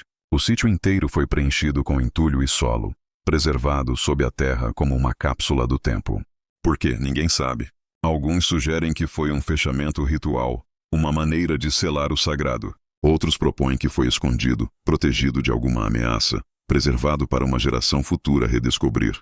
Ou talvez tenha sido simplesmente abandonado, coberto pelo vento e pelo tempo, esquecido à medida que as pessoas que o construíram seguiram em frente ou desapareceram. Mas Göbekli Tepe não está sozinho. Por toda a Anatólia, o Levante e o Crescente Fértil, arqueólogos estão descobrindo sítios que empurram os limites do que pensávamos ser possível. Cada um revelando evidências de sofisticação arquitetônica, pensamento simbólico e sociedade organizada milhares de anos antes do amanhecer da civilização na Suméria. Estes não foram experimentos primitivos. Foram expressões totalmente realizadas da capacidade humana. E então, a maioria deles parou. Abandonados, enterrados, esquecidos. O que aconteceu? Mudança climática é a resposta padrão. O Younger Dryas, um retorno súbito às condições glaciais por volta de 10.800 anos antes de Cristo, teria tornado a vida insuportável em muitas regiões. Então, tão repentinamente quanto começou, terminou. As temperaturas dispararam, as camadas de gelo entraram em colapso, os níveis do mar subiram rapidamente, linhas costeiras inundaram, ecossistemas mudaram. Populações inteiras teriam sido deslocadas, forçadas a migrar, adaptar-se ou morrer. Os sobreviventes teriam carregado seu conhecimento com eles, fragmentos do que uma vez souberam, sementes de civilização esperando pelas condições certas para criar raízes novamente. E talvez tenham criado. Talvez as pessoas que construíram Göbekli Tepe, ou seus descendentes, ou seu conhecimento, eventualmente chegaram às planícies da Mesopotâmia. Talvez tenham se estabelecido ao longo dos rios, adaptado-se ao novo ambiente e começado a reconstruir. E talvez, após outra enchente catastrófica por volta de 3.000 anos antes de Cristo, eles reconstruíram novamente. Desta vez com escrita, desta vez com permanência, desta vez garantindo que o conhecimento não seria perdido. Porque os artefatos encontrados nas camadas pré-dilúvio dos sítios sumérios não são primitivos. A cerâmica do período Ubaide de Eridu mostra técnicas avançadas de torno de oleiro, formas padronizadas e padrões decorativos que sugerem produção centralizada. Ferramentas de pedra do início de Uruk são finamente trabalhadas, especializadas, evidências de diversidade ocupacional. Selos e fichas usados para a contabilidade antecedem a escrita cuneiforme, indicando um sistema de manutenção de registros já em vigor antes que as primeiras tábuas fossem inscritas. Estas não eram pessoas tropeçando em direção à civilização. Eram pessoas já lá, já organizadas, já capazes. E abaixo delas, abaixo das camadas de enchente, os restos vão mais fundo ainda. Estruturas que são mais antigas, mais estranhas, mais difíceis de explicar. Em Eridu, sob a fundação do templo de Enki, arqueólogos encontraram 17 templos anteriores, cada um construído diretamente sobre as ruínas do anterior, estendendo-se de volta a períodos onde não existem registros escritos. As camadas mais profundas continham estilos de cerâmica que não correspondem a nada mais na região, ferramentas feitas de materiais não encontrados localmente, técnicas arquitetônicas que aparecem de repente, totalmente formadas, sem sequência de desenvolvimento levando a elas. É como se os sumérios não fossem os primeiros, como se estivessem herdando algo, construindo sobre fundações que já eram antigas quando chegaram. A ciência climática moderna oferece outra pista. Por volta de 3.000 anos antes de Cristo, um evento de impacto cósmico pode ter ocorrido. Evidências de núcleos de gelo, formações geológicas e fontes mitológicas apontam para uma possível explosão aérea ou fragmento de cometa atingindo a Terra, desencadeando mudanças climáticas súbitas, chuvas intensas e inundações regionais. Alguns pesquisadores vincularam isso à história bíblica de Sodoma e Gomorra, outros a mitos de enchente generalizados em todo o Mediterrâneo e Oriente Próximo.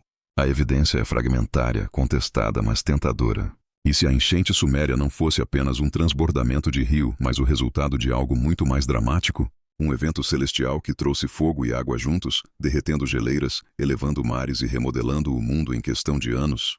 Os sobreviventes de tal evento lembrariam dele como ira divina. Eles o registrariam como o momento em que os deuses decidiram redefinir a criação. E fariam tudo em seu poder para garantir que o conhecimento que carregavam, a sabedoria do mundo pré-dilúvio, nunca fosse perdida novamente. Talvez seja por isso que os sumérios escreveram tão obsessivamente.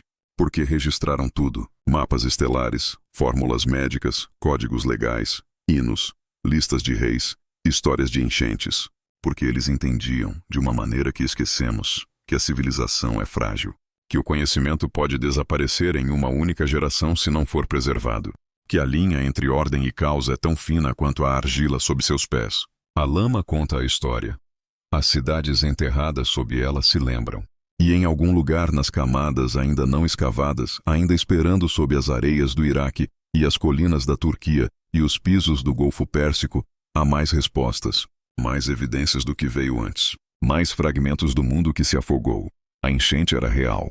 A questão não é se aconteceu, a questão é o que ela destruiu. E quem sobreviveu para contar a história. A história do dilúvio não pertenceu apenas à Suméria. Isso é talvez a coisa mais inquietante sobre ela. A narrativa de um grande dilúvio enviado para destruir a humanidade aparece não apenas na Mesopotâmia, mas no Egito, Índia, Grécia, China, Mesoamérica, Andes, ilhas do Pacífico e entre tribos indígenas da América do Norte, Austrália e África. Mais de 200 lendas distintas de enchentes foram documentadas através de culturas separadas por oceanos, montanhas e milênios.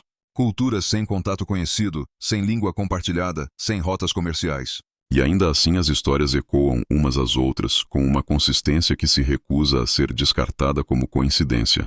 Uma decisão divina de destruir a humanidade. Águas crescentes que cobrem a terra. Um sobrevivente escolhido avisado com antecedência. Um navio construído para preservar a vida.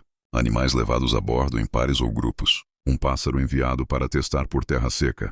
Uma montanha onde o navio vem repousar. Um sacrifício oferecido em gratidão. Uma aliança ou promessa feita pelo divino de que tal destruição não acontecerá novamente. Os detalhes mudam. Os nomes mudam. Os deuses usam rostos diferentes, mas a estrutura permanece intacta.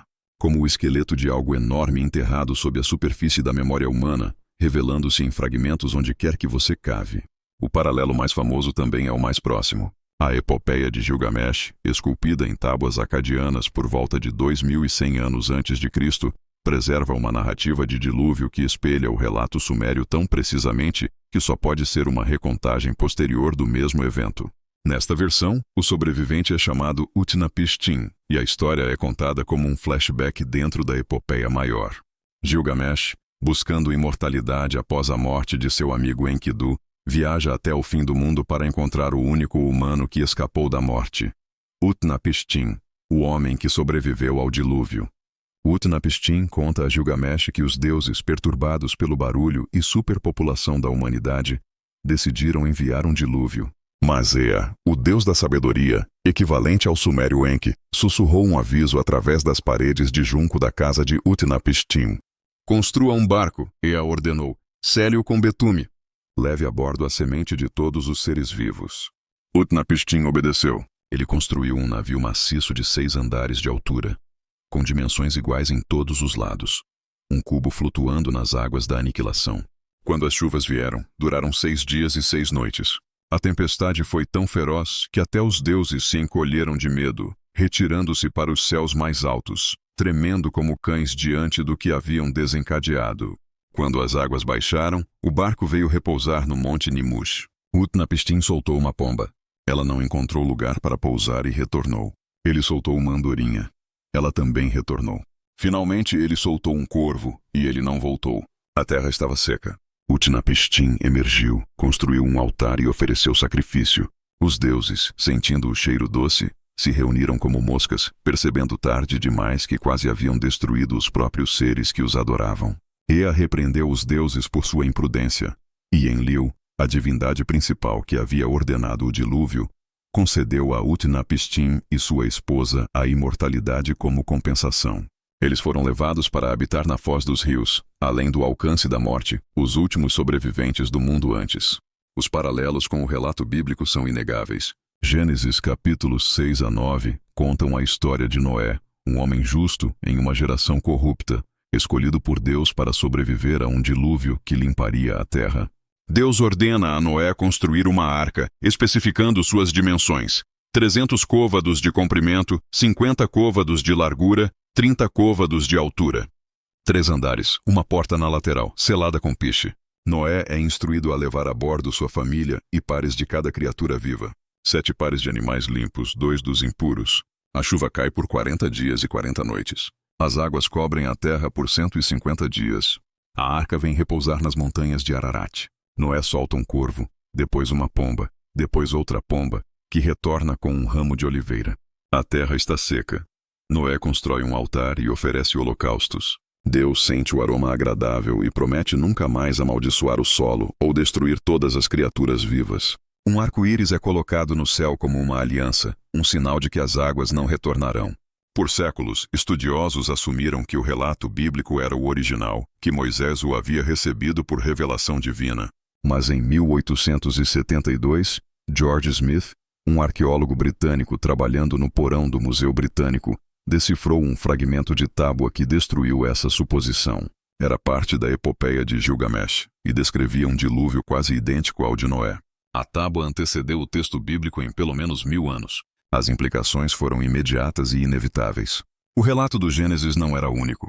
Era uma adaptação hebraica de uma tradição mesopotâmica muito mais antiga, transmitida através de fontes sumérias, acadianas e babilônicas, preservada na memória cultural dos israelitas exilados que viveram na Babilônia durante o 6º século a.C. Mas se a história da enchente podia viajar da Suméria para a Babilônia, para Jerusalém, para onde mais ela tinha ido? E mais perturbadoramente, e se ela não tivesse viajado? E se ela sempre estivesse lá, embutida na memória coletiva da humanidade, porque a humanidade a havia experimentado? Na tradição hindu, os textos mais antigos, os Vedas e Puranas, descrevem uma grande enchente enviada para destruir o mundo no final de um ciclo cósmico. O sobrevivente é Manu, o progenitor da raça humana atual. Um dia, enquanto realizava abluções em um rio, Manu encontra um pequeno peixe lutando na água. O peixe implora por proteção, prometendo que em troca o salvará de uma catástrofe vindoura. Manu coloca o peixe em um jarro. Ele cresce rapidamente, forçando-o a movê-lo para um tanque maior, depois para um lago, depois para o rio e finalmente para o oceano, onde o peixe se revela como Matsya, um avatar do deus Vishnu. Matsya avisa Manu que uma grande enchente em breve engolfará o mundo. Ele o instrui a construir um grande barco e levar a bordo os 7 grandes sábios, sementes de todas as plantas e pares de todos os animais. Quando o dilúvio vem, Matsya, agora enorme, puxa o barco através das águas furiosas com uma corda amarrada ao seu chifre. A enchente dura por muitas eras, submergindo até as montanhas mais altas. Quando as águas recuam, o barco vem repousar no cume do Himalaia. Manu, sozinho de toda a humanidade, sobrevive, e dele o mundo é repovoado. Os textos especificam que Manu preservou não apenas a vida, mas o conhecimento. Os Vedas sagrados, os hinos e rituais que permitiriam que a civilização renascesse. A tradição grega oferece um paralelo tão preciso que poderia ter sido copiado, exceto que os gregos não tinham contato conhecido com a Índia ou Mesopotâmia no momento em que esses mitos estavam se formando. Em seu relato, Zeus, enfurecido pela maldade da humanidade durante a Idade do Bronze, decide destruir o mundo com uma enchente. Prometeu, o titã que havia roubado o fogo para a humanidade, avisa seu filho Deucalião. Deucalião constrói um baú de madeira, uma arca primitiva, e leva a bordo sua esposa Pirra. As chuvas caem por 9 dias e 9 noites. Toda a humanidade perece, exceto Deucalião e Pirra. Seu navio vem repousar no Monte Parnaso. Quando as águas recuam, eles oferecem sacrifício a Zeus, que envia Hermes para conceder-lhes um desejo. Eles pedem que a humanidade seja restaurada. Os deuses os instruem a jogar pedras sobre seus ombros. As pedras lançadas por Deucalião se tornam homens. Aquelas lançadas por Pirra se tornam mulheres. A humanidade renasce dos ossos da terra, literalmente reconstruída dos remanescentes do mundo anterior. Através do Pacífico, nos altos desertos do sudoeste americano, O povo Hopi preserva uma narrativa de dilúvio que fala de múltiplos mundos destruídos e refeitos. De acordo com sua tradição, o primeiro mundo foi destruído pelo fogo quando a humanidade se tornou corrupta. O segundo mundo foi destruído pelo gelo. O terceiro mundo foi destruído pela água. Uma grande enchente enviada porque as pessoas haviam esquecido os ensinamentos do Criador e se voltado para o mal. Os virtuosos foram avisados pela Mulher-Aranha, uma divindade que os guiou para juncos ocos. Eles subiram para dentro e flutuaram na superfície das águas crescentes enquanto o mundo abaixo era limpo. Quando a enchente baixou, eles emergiram no quarto mundo, a Era Atual, carregando consigo o conhecimento sagrado necessário para viver em equilíbrio. Ao sul, os códices astecas descrevem uma série de eras mundiais, cada uma terminando em catástrofe. A quarta era, a Era da Água, foi destruída por uma enchente que durou 52 anos. O céu desabou e as águas consumiram tudo. Apenas um homem, Tata, e uma mulher, Nene, sobreviveram escondendo-se em um tronco oco. Quando as águas recuaram, eles emergiram para encontrar um mundo vazio de vida. Os deuses, zangados que alguém havia sobrevivido, os transformaram em cães. Mais tarde, os deuses cederam e criaram uma nova raça de humanos dos ossos da era anterior, moídos em pó e misturados com o sangue dos deuses. A tradição inca fala de uma grande enchente enviada pelo deus criador Viracocha para destruir os gigantes que uma vez habitaram a terra. Apenas 2 pessoas sobreviveram, um irmão e uma irmã que se refugiaram em uma caverna. Quando as águas recuaram, eles emergiram para encontrar o mundo silencioso e vazio. Viracocha apareceu para eles e os ensinou como reconstruir, como plantar, como fazer fogo, como criar filhos. Deles, a raça humana começou novamente. A história é preservada nas crônicas da conquista espanhola, registrada por padres que notaram com algum desconforto quão perto ela se assemelhava ao relato bíblico que vieram pregar. Na China, a grande enchente não é um mito relegado à pré-história. Aparece em textos históricos como um evento que definiu as dinastias iniciais. Durante o reinado do imperador Yao, por volta de 2300 anos antes de Cristo, as águas subiram e inundaram a terra por gerações. A enchente foi tão catastrófica que se tornou a crise central da era. Gan, uma figura lendária, foi encarregado de controlar as águas, mas falhou. Seu filho, Yu, teve sucesso ao dragar canais e construir canais, guiando as águas da enchente de volta ao mar. Por seus esforços, Yu foi feito imperador, fundando a dinastia Xia. A enchente não foi punição divina na versão chinesa. Foi um desastre natural, um desequilíbrio cósmico que exigiu engenhosidade e trabalho humanos para resolver. Mas a escala foi a mesma. Águas cobrindo a terra. Civilização à beira do colapso. Um herói que preservou a ordem e permitiu que a humanidade continuasse. Mesmo na Austrália, entre os povos aborígenes cujas tradições orais se estendem por dezenas de milhares de anos, histórias de enchente persistem. O povo Kurnai do sudeste da Austrália conta de um tempo quando o mar subiu rapidamente, afogando a terra e forçando as pessoas a fugir para as montanhas. O povo Gundungurra fala de uma grande enchente que cobriu a terra, enviada como punição, com apenas alguns sobreviventes que subiram aos picos mais altos. Essas histórias, embutidas em linhas de canção e narrativas do tempo do sonho, estão entre as tradições orais continuamente preservadas mais antigas da Terra. E elas também se lembram de água subindo, imparável, apagando o mundo. Por quê? Essa é a pergunta que se recusa a ir embora. Por que culturas em lados opostos do planeta, sem escrita, sem navios capazes de travessias oceânicas, sem meios de comunicação, desenvolveriam narrativas de enchente quase idênticas? A explicação acadêmica padrão é que enchentes são comuns. Rios transbordam, tempestades trazem devastação. Comunidades costeiras experimentam tsunamis.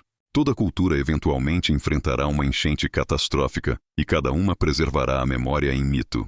Eventos locais tornam-se universais na recontagem. Hipérbole e interpretação religiosa transformam um desastre regional em um cósmico. Mas essa explicação luta sob o peso dos detalhes específicos. Estas não são histórias vagas sobre água. São relatos detalhados e estruturados com motivos recorrentes. Julgamento divino, uma única família salva, um navio de refúgio, pássaros enviados para encontrar terra, uma montanha de pouso, uma promessa ou aliança.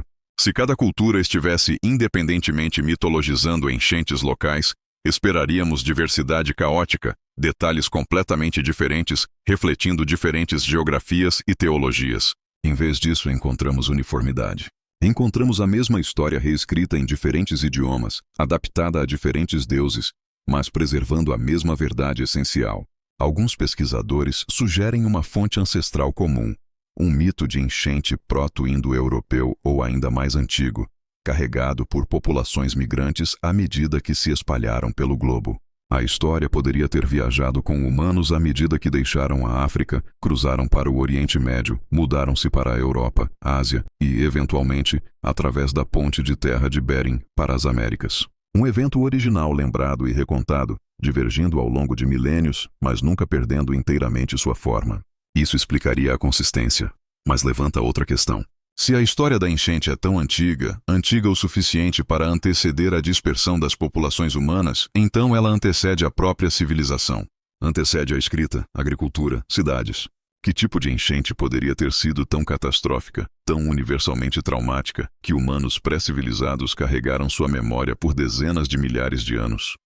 E é aqui que o chão muda sob nós, e se as histórias não forem exageros?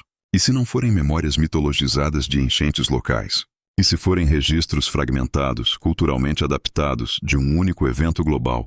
Um dilúvio tão vasto, tão destrutivo, que reiniciou a civilização humana e sobreviveu na memória coletiva de todas as sociedades que emergiram depois, não porque aprenderam a história uns dos outros, mas porque todos sobreviveram ao mesmo desastre. O registro geológico mostra evidências de rápida elevação do nível do mar no final da última era do gelo, por volta de 10.000 a 8.000 anos antes de Cristo. O derretimento das camadas de gelo glacial fez os oceanos subirem mais de 120 metros ao longo de alguns milhares de anos. Assentamentos costeiros, se existissem, teriam sido afogados. Paisagens inteiras submersas. Vales de rios inundados. Alguns pesquisadores apontam para eventos como a inundação da bacia do Mar Negro por volta de 5.600 anos antes de Cristo, quando águas mediterrâneas crescentes romperam uma barragem natural e inundaram um vasto lago de água doce em questão de meses, forçando migração em massa. Outros sugerem impactos de cometas, erupções vulcânicas ou deslocamento crustal subsuperficial, qualquer um dos quais poderia desencadear tsunamis e inundações em uma escala difícil de imaginar. Mas se tal evento ocorreu, se houve uma enchente real vasta o suficiente para traumatizar o mundo antigo, então as histórias não são mitos, são testemunho. E os sobreviventes espalhados pelo globo, cada um reconstruindo em isolamento, naturalmente preservariam a memória na linguagem e simbolismo de suas próprias culturas emergentes. O sumério Ziusudra torna-se o babilônico Utnapishtim, que se torna o hebraico Noé, que ecoa o hindu Manu, o grego Deucalião, o chinês Yu, os ancestrais Hopi em seus juncos. Nomes diferentes. O mesmo homem, ou pelo menos a mesma experiência. O mesmo terror. A mesma esperança desesperada. O mesmo momento quando tudo foi perdido e alguns, de alguma forma, perduraram. E se isso é verdade, se estes não são fábulas, mas história fraturada, então a questão torna-se inescapável. O que mais eles se lembraram? Que outro conhecimento? Que outras histórias? Que outras verdades sobre o mundo antes do dilúvio foram codificadas em mito, esperando que aprendamos a lê-las adequadamente? Os sumérios disseram que a civilização foi dada, não inventada. Os gregos disseram que o conhecimento veio de Prometeu, roubado dos deuses. Os egípcios disseram que veio de Thoth. Os hindus dos rishis. Os mesoamericanos de Quetzalcoatl. Toda cultura se lembra de professores, portadores de conhecimento, seres que vieram de algum outro lugar ou algum outro tempo para instruir a humanidade nas artes da sobrevivência. Talvez esse seja o eco mais profundo de todos. Não apenas a enchente, mas o que veio antes dela. E quem ou o que garantiu que nem tudo fosse esquecido? O que devemos fazer de tudo isso? As tábuas inscritas com memórias de um mundo antes do dilúvio. Os Anunnaki descendo dos céus. O surgimento súbito de civilização completa com escrita, astronomia e matemática. Como reconciliamos esses textos antigos com o que pensamos saber sobre o passado profundo? O estabelecimento acadêmico estabeleceu amplamente uma resposta, uma que preserva os limites da história consensual. Os mitos sumérios do dilúvio, eles nos dizem, são apenas isso, mitos. Histórias simbólicas criadas para explicar desastres naturais que os antigos mesopotâmicos testemunharam em primeira mão. Os rios Tigre e Eufrates inundaram regularmente, às vezes catastroficamente. Comunidades foram destruídas, gado afogou, campos desapareceram sob água lamacenta. Para pessoas sem estruturas científicas, tais desastres teriam parecido apocalípticos, divinamente ordenados, uma limpeza do próprio mundo. De acordo com essa interpretação, os sumérios pegaram esses eventos de inundação localizados e os amplificaram em narrativa cósmica. Eles transformaram catástrofes regionais em julgamento universal, reis humanos em sobreviventes imortais, e os deuses que controlavam o clima em arquitetos deliberados da extinção. É um dispositivo literário, argumentam os estudiosos, uma maneira de processar trauma, explicar sofrimento e afirmar ordem moral em um universo caótico. O mito da enchente torna-se teologia, não história. Metáfora, não memória. E há evidências para essa visão. A planície de inundação mesopotâmica é geologicamente propensa à inundação. Escavações arqueológicas descobriram múltiplas camadas de depósitos de enchente em sítios como Uruk e Churupaq. Estratos espessos de argila limpa sanduichados entre camadas de ocupação. Evidência de que essas cidades foram de fato submersas, abandonadas, depois reconstruídas. Mas essas enchentes não foram simultâneas. Ocorreram em momentos diferentes em lugares diferentes. Nenhum único dilúvio apagou toda a civilização mesopotâmica. Nenhuma tempestade de 7 dias cobriu o mundo. Então o consenso acadêmico permanece firme. O Gênesis de Eridu, a epopeia de Atrahasis, a história de Ziusudra. Estas são memórias mitologizadas de desastres reais, mas limitados. Catástrofes localizadas, explicáveis, em escala humana, elevadas ao drama divino através da arte narrativa de sacerdotes antigos. Caso encerrado, exceto que o caso se recusa a fechar, porque há problemas com essa explicação arrumada. Problemas que sussurram das bordas dos dados, recusando-se a serem silenciados. Primeiro, há a questão da consistência. Se o mito de enchente de cada cultura surgiu independentemente de eventos de inundação locais, por que eles compartilham detalhes tão específicos?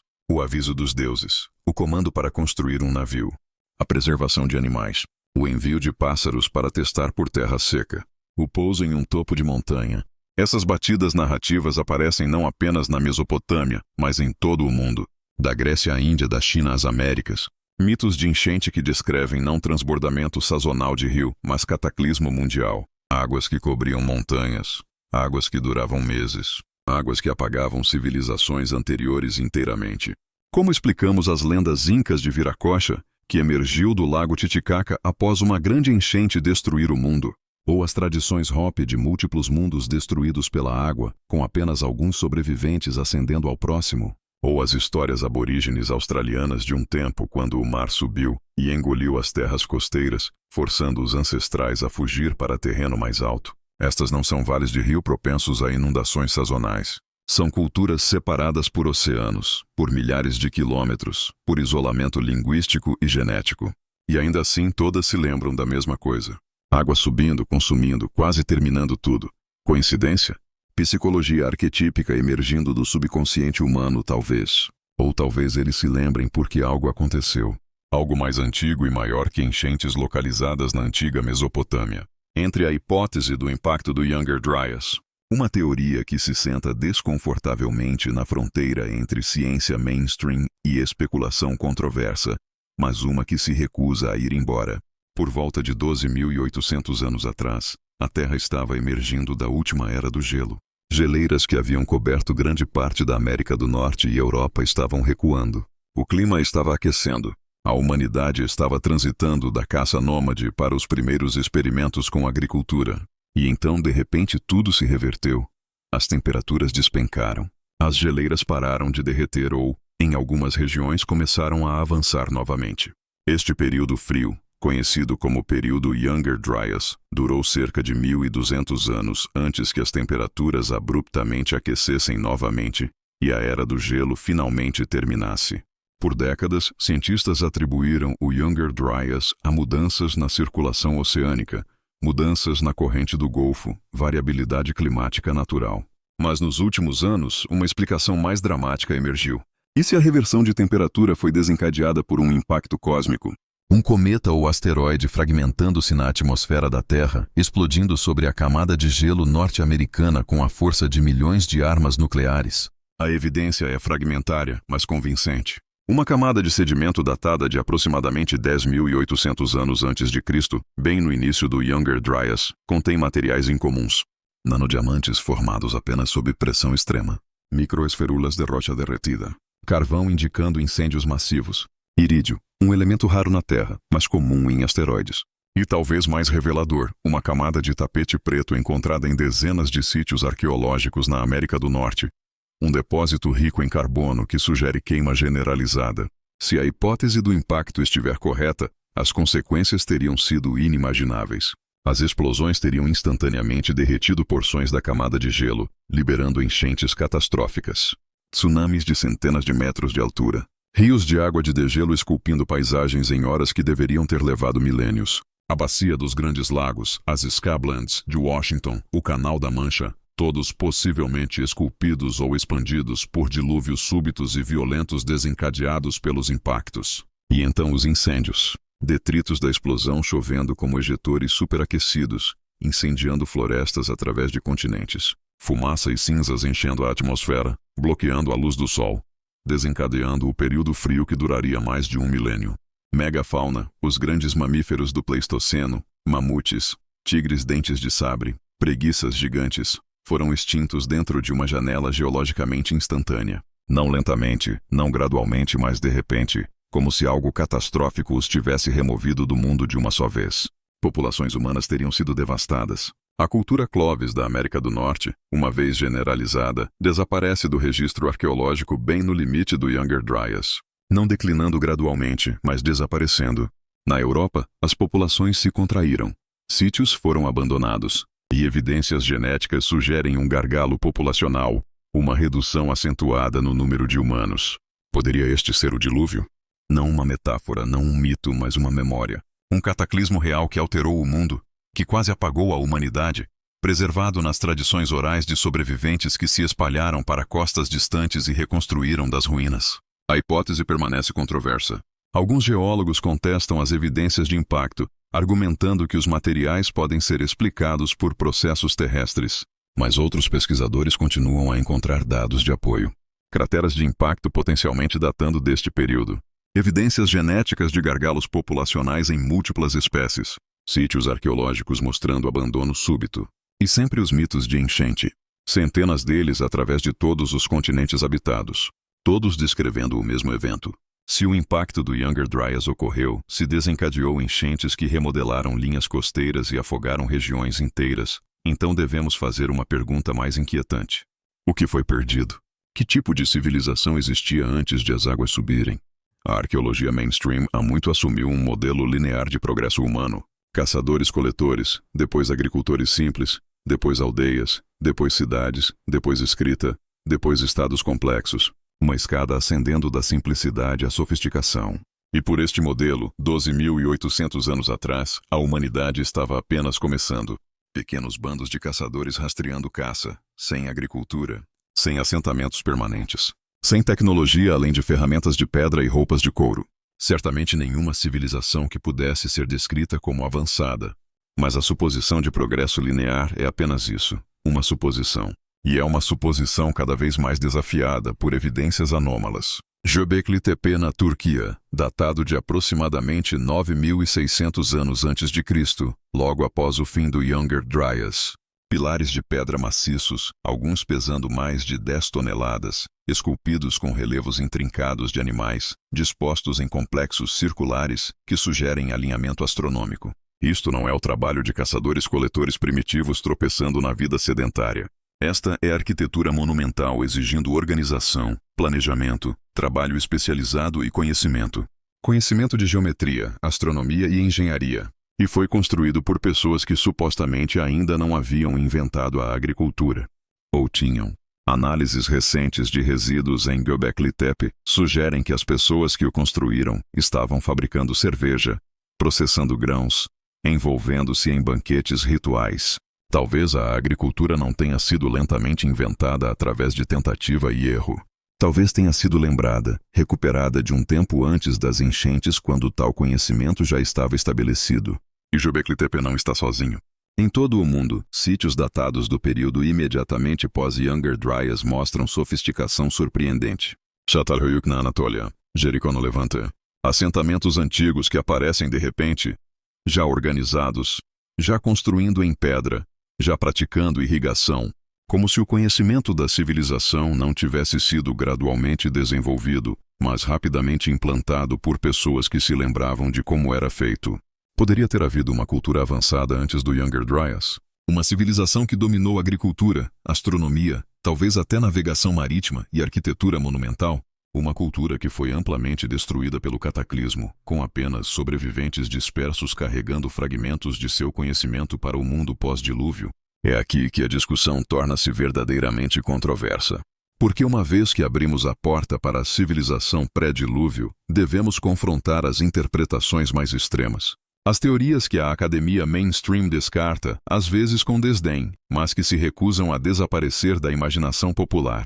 A hipótese dos astronautas antigos. A ideia de que os Anunnaki não eram deuses, não mitos, não representações simbólicas de forças naturais, mas seres reais. Visitantes de outro mundo que vieram à Terra no passado profundo, geneticamente engenharam humanos modernos e ensinaram os sobreviventes do dilúvio como reconstruir a civilização. Proponentes desta teoria apontam para as mesmas evidências que exploramos. O surgimento súbito da civilização suméria totalmente formada. O conhecimento astronômico que deveria ter levado gerações para adquirir. As descrições dos Anunnaki como seres de luz que desceram do céu em navios de fogo. Os selos cilíndricos retratando o que parecem ser diagramas planetários e dispositivos tecnológicos. Os mitos globais persistentes de deuses do céu trazendo conhecimento à humanidade.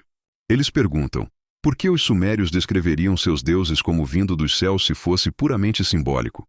Por que esculpiriam imagens do que parecem ser astronautas e mapas celestiais se estivessem apenas representando reis terrestres e ciclos agrícolas?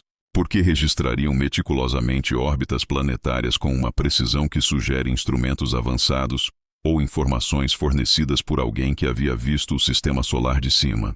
Estudiosos mainstream respondem com explicações razoáveis. O conhecimento astronômico poderia ter sido acumulado através de observação paciente.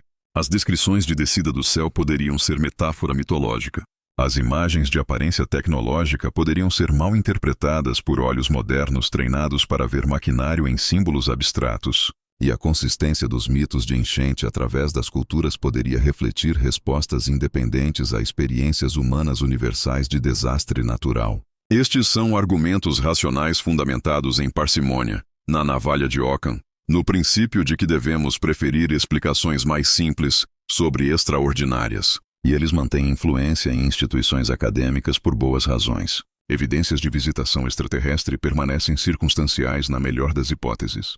Nenhuma nave espacial recuperada. Nenhum artefato alienígena com assinaturas inequivocamente não terrestres. Nenhum marcador genético que prove definitivamente manipulação artificial do DNA humano. E ainda assim as perguntas persistem. Porque a hipótese alternativa, a visão mainstream, também requer que aceitemos coincidências extraordinárias. Que múltiplas culturas independentemente inventaram mitos de enchente quase idênticos. Que os sumérios acidentalmente tropeçaram em matemática e astronomia avançadas sem qualquer fundação. Que a civilização emergiu totalmente formada de bandos dispersos de caçadores-coletores dentro de poucos séculos após o clima mundial se estabilizar. Então somos deixados no espaço entre certeza e especulação, entre fato documentado e possibilidade tentadora. O que podemos dizer com confiança? Sabemos que os sumérios possuíam conhecimento genuíno, matemático, astronômico, metalúrgico, conhecimento que era sofisticado e preciso. Sabemos que eles atribuíram esse conhecimento aos Anunnaki, seres que descreveram como vindo do céu. Sabemos que mitos de enchente são quase universais através das culturas humanas, frequentemente descrevendo dilúvios mundiais seguidos por renascimento cultural. Sabemos que aproximadamente 12.000 anos atrás, a Terra experimentou um evento climático dramático, possivelmente desencadeado por impacto cósmico, que teria causado inundação massiva e colapso populacional. E sabemos que na sequência imediata deste evento, sociedades complexas começaram a aparecer com rapidez surpreendente, construindo monumentos, praticando agricultura e desenvolvendo sistemas de conhecimento que pareciam quase avançados demais para seu suposto estágio de desenvolvimento. O que não sabemos é como conectar essas peças. Os Anunnaki eram seres literais ou representações simbólicas? O dilúvio era uma memória mitologizada do cataclismo do Younger Dryas ou simplesmente desastres de rio recorrentes amplificados pela tradição narrativa? Civilização avançada pré-dilúvio existiu? Ou estamos projetando suposições modernas em evidências antigas ambíguas? Talvez a resposta não esteja em escolher entre essas interpretações, mas em entender como a tradição oral realmente funciona. Por gerações, estudiosos descartaram a história oral como não confiável, como mito degradando-se em distorção ao longo do tempo. Mas pesquisas recentes desafiaram essa suposição. Estudos de tradições orais aborígenes australianas verificaram que histórias transmitidas por mais de 10 mil anos preservam com precisão informações sobre linhas costeiras que foram afogadas quando os níveis do mar subiram no final da Era do Gelo. Histórias que descrevem ilhas específicas, marcos específicos agora submersos, mas visíveis em mapeamento de sonar da plataforma continental. Se a tradição oral pode preservar informações geográficas precisas por 10 mil anos, o que mais ela pode preservar? Poderiam as tábuas sumérias, escritas por volta de 2.600 anos antes de Cristo, estar registrando histórias que se originaram milhares de anos antes? Histórias transmitidas através de gerações de sobreviventes que testemunharam eventos reais, não perfeitamente preservadas, certamente embelezadas e mitologizadas, mas carregando dentro delas um núcleo de verdade histórica. Se assim for, então talvez a resposta não seja história ou mito, mas ambos. História envolta em mito, preservada através de narrativa mitológica, porque era assim que culturas pré-letradas armazenavam e transmitiam informação. O dilúvio era real. A destruição era real. O conhecimento que foi perdido e parcialmente recuperado era real. Mas os sobreviventes, sem linguagem científica, descreveram o que experimentaram nos termos disponíveis para eles. Deuses, céus, intervenção divina. Não porque eram primitivos ou supersticiosos, mas porque eram humanos, fazendo sentido de catástrofe através das estruturas narrativas de seu tempo. E nós, vivendo no século XXI, com satélites e sequenciamento de DNA e arqueologia de tempo profundo, ainda estamos tentando traduzir suas palavras, ainda tentando extrair os dados da mitologia, ainda tentando responder à pergunta que assombra cada texto antigo: o que realmente aconteceu? As tábuas sumérias não nos darão certeza. Elas nunca foram feitas para isso. São fragmentos, impressões de argila de histórias contadas em volta de fogueiras, registradas por escribas que são eles mesmos trabalhando a partir de fontes mais antigas.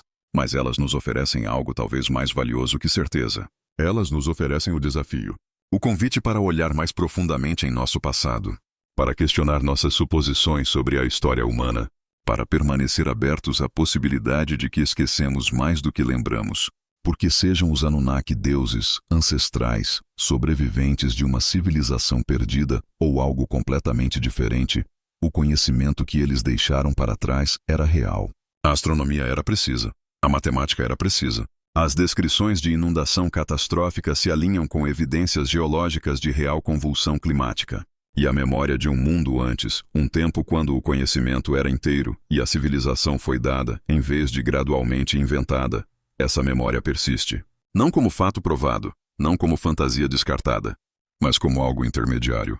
Um sussurro do mundo antediluviano, pressionado em argila, esperando que finalmente entendamos o que está tentando dizer.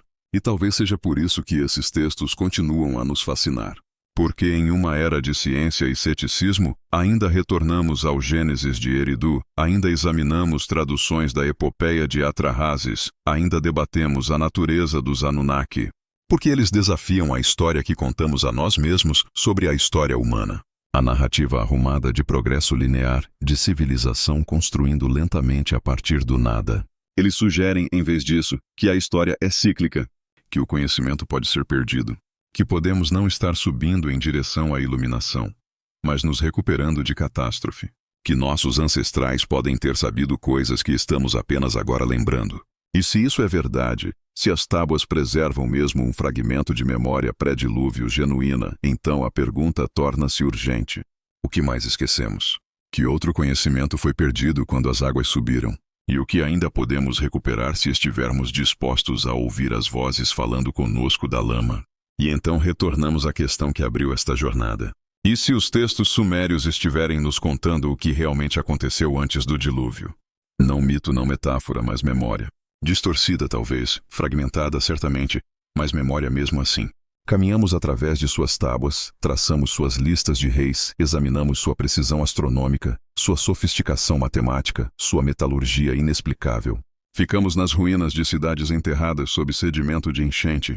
Ouvimos ecos da mesma história catastrófica repetida através de todos os continentes, toda cultura, toda civilização isolada que se ergueu das águas. E ainda a questão permanece sem resposta, suspensa entre o que podemos provar e o que não podemos ignorar. A interpretação mainstream é clara. A narrativa suméria do dilúvio é mitologia, poderosa e profunda, mas em última análise simbólica. Uma memória cultural de inundação localizada na Mesopotâmia, amplificada através da recontagem até se tornar cósmica em escopo. Os reis antediluvianos com suas vidas impossíveis são dispositivos literários, seus reinados representando dinastias inteiras comprimidas em nomes únicos. O conhecimento avançado, a astronomia, a matemática, estas são as conquistas de mentes brilhantes trabalhando ao longo de séculos, não a herança de um mundo perdido. E os Anunnaki, aqueles seres radiantes descendo dos céus, são deuses no sentido tradicional, forças de natureza antropomorfizadas, explicações divinas para o que pessoas antigas ainda não podiam entender através da ciência. Esta interpretação é racional, cautelosa, fundamentada no que pode ser medido e verificado, e ainda deixa tanto inexplicado.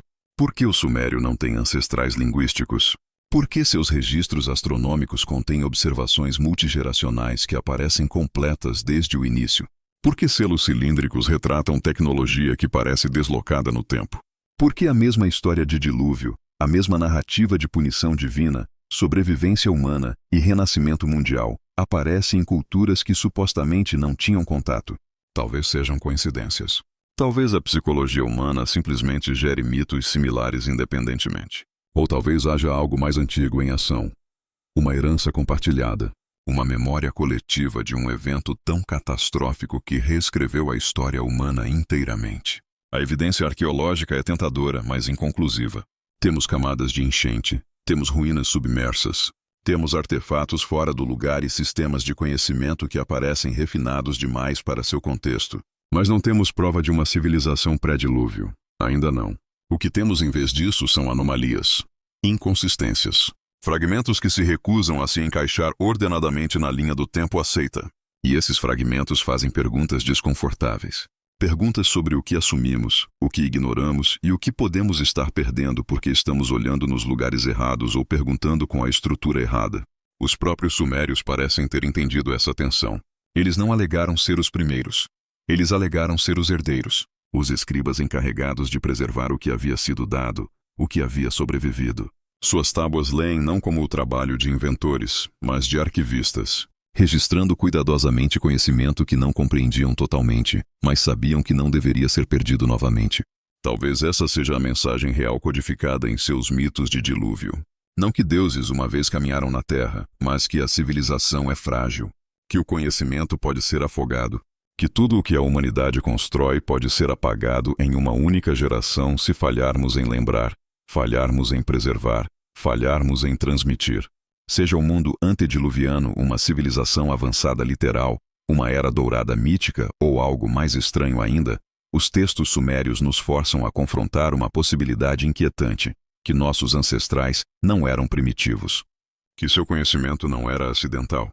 E que a história que pensamos conhecer pode ser apenas o capítulo mais recente em uma história muito mais longa, muito mais estranha. Então, o que você acha? Os textos sumérios do dilúvio são mitologia ou memória? Deixe-nos saber nos comentários de qual cidade brasileira você está ouvindo e que mistérios você quer que exploremos a seguir. Se esta jornada através das histórias mais antigas já escritas despertou sua curiosidade, inscreva-se e junte-se a nós enquanto continuamos nos aventurando nos cantos sombrios da história onde fato documentado encontra possibilidade tentadora. Porque sejam essas tábulas registrando verdade literal ou mito poderoso, uma coisa é certa. Os sumérios olharam para trás através das águas do dilúvio e viram algo que esquecemos. E nas marcas em forma de cunha que pressionaram em argila, eles nos deixaram uma mensagem. Não respostas, mas um convite para lembrar, para questionar, para se maravilhar com o que mais poderia estar enterrado sob a lama, esperando para ser encontrado. O mistério perdura. E também perdura a esperança de que um dia, escavando mais fundo, ouvindo mais atentamente, possamos finalmente entender o que as vozes antigas estão tentando nos dizer através dos milênios. O mundo antes do dilúvio espera. E nós, armados com curiosidade e determinação, Continuamos cavando, continuamos lendo, continuamos perguntando. Porque no final, a verdadeira lição dos textos sumérios não é sobre o que aconteceu há 5.000 anos. É sobre o que fazemos agora, como preservamos nosso próprio conhecimento, como honramos nossos ancestrais e como garantimos que nossa própria civilização, nossa própria sabedoria, não seja perdida como a que veio antes. As tábuas de argila endurecidas pelo tempo nos observam através dos milênios, mudas mas não silenciosas, esperando que finalmente aprendamos a ouvir o que sempre estiveram tentando dizer.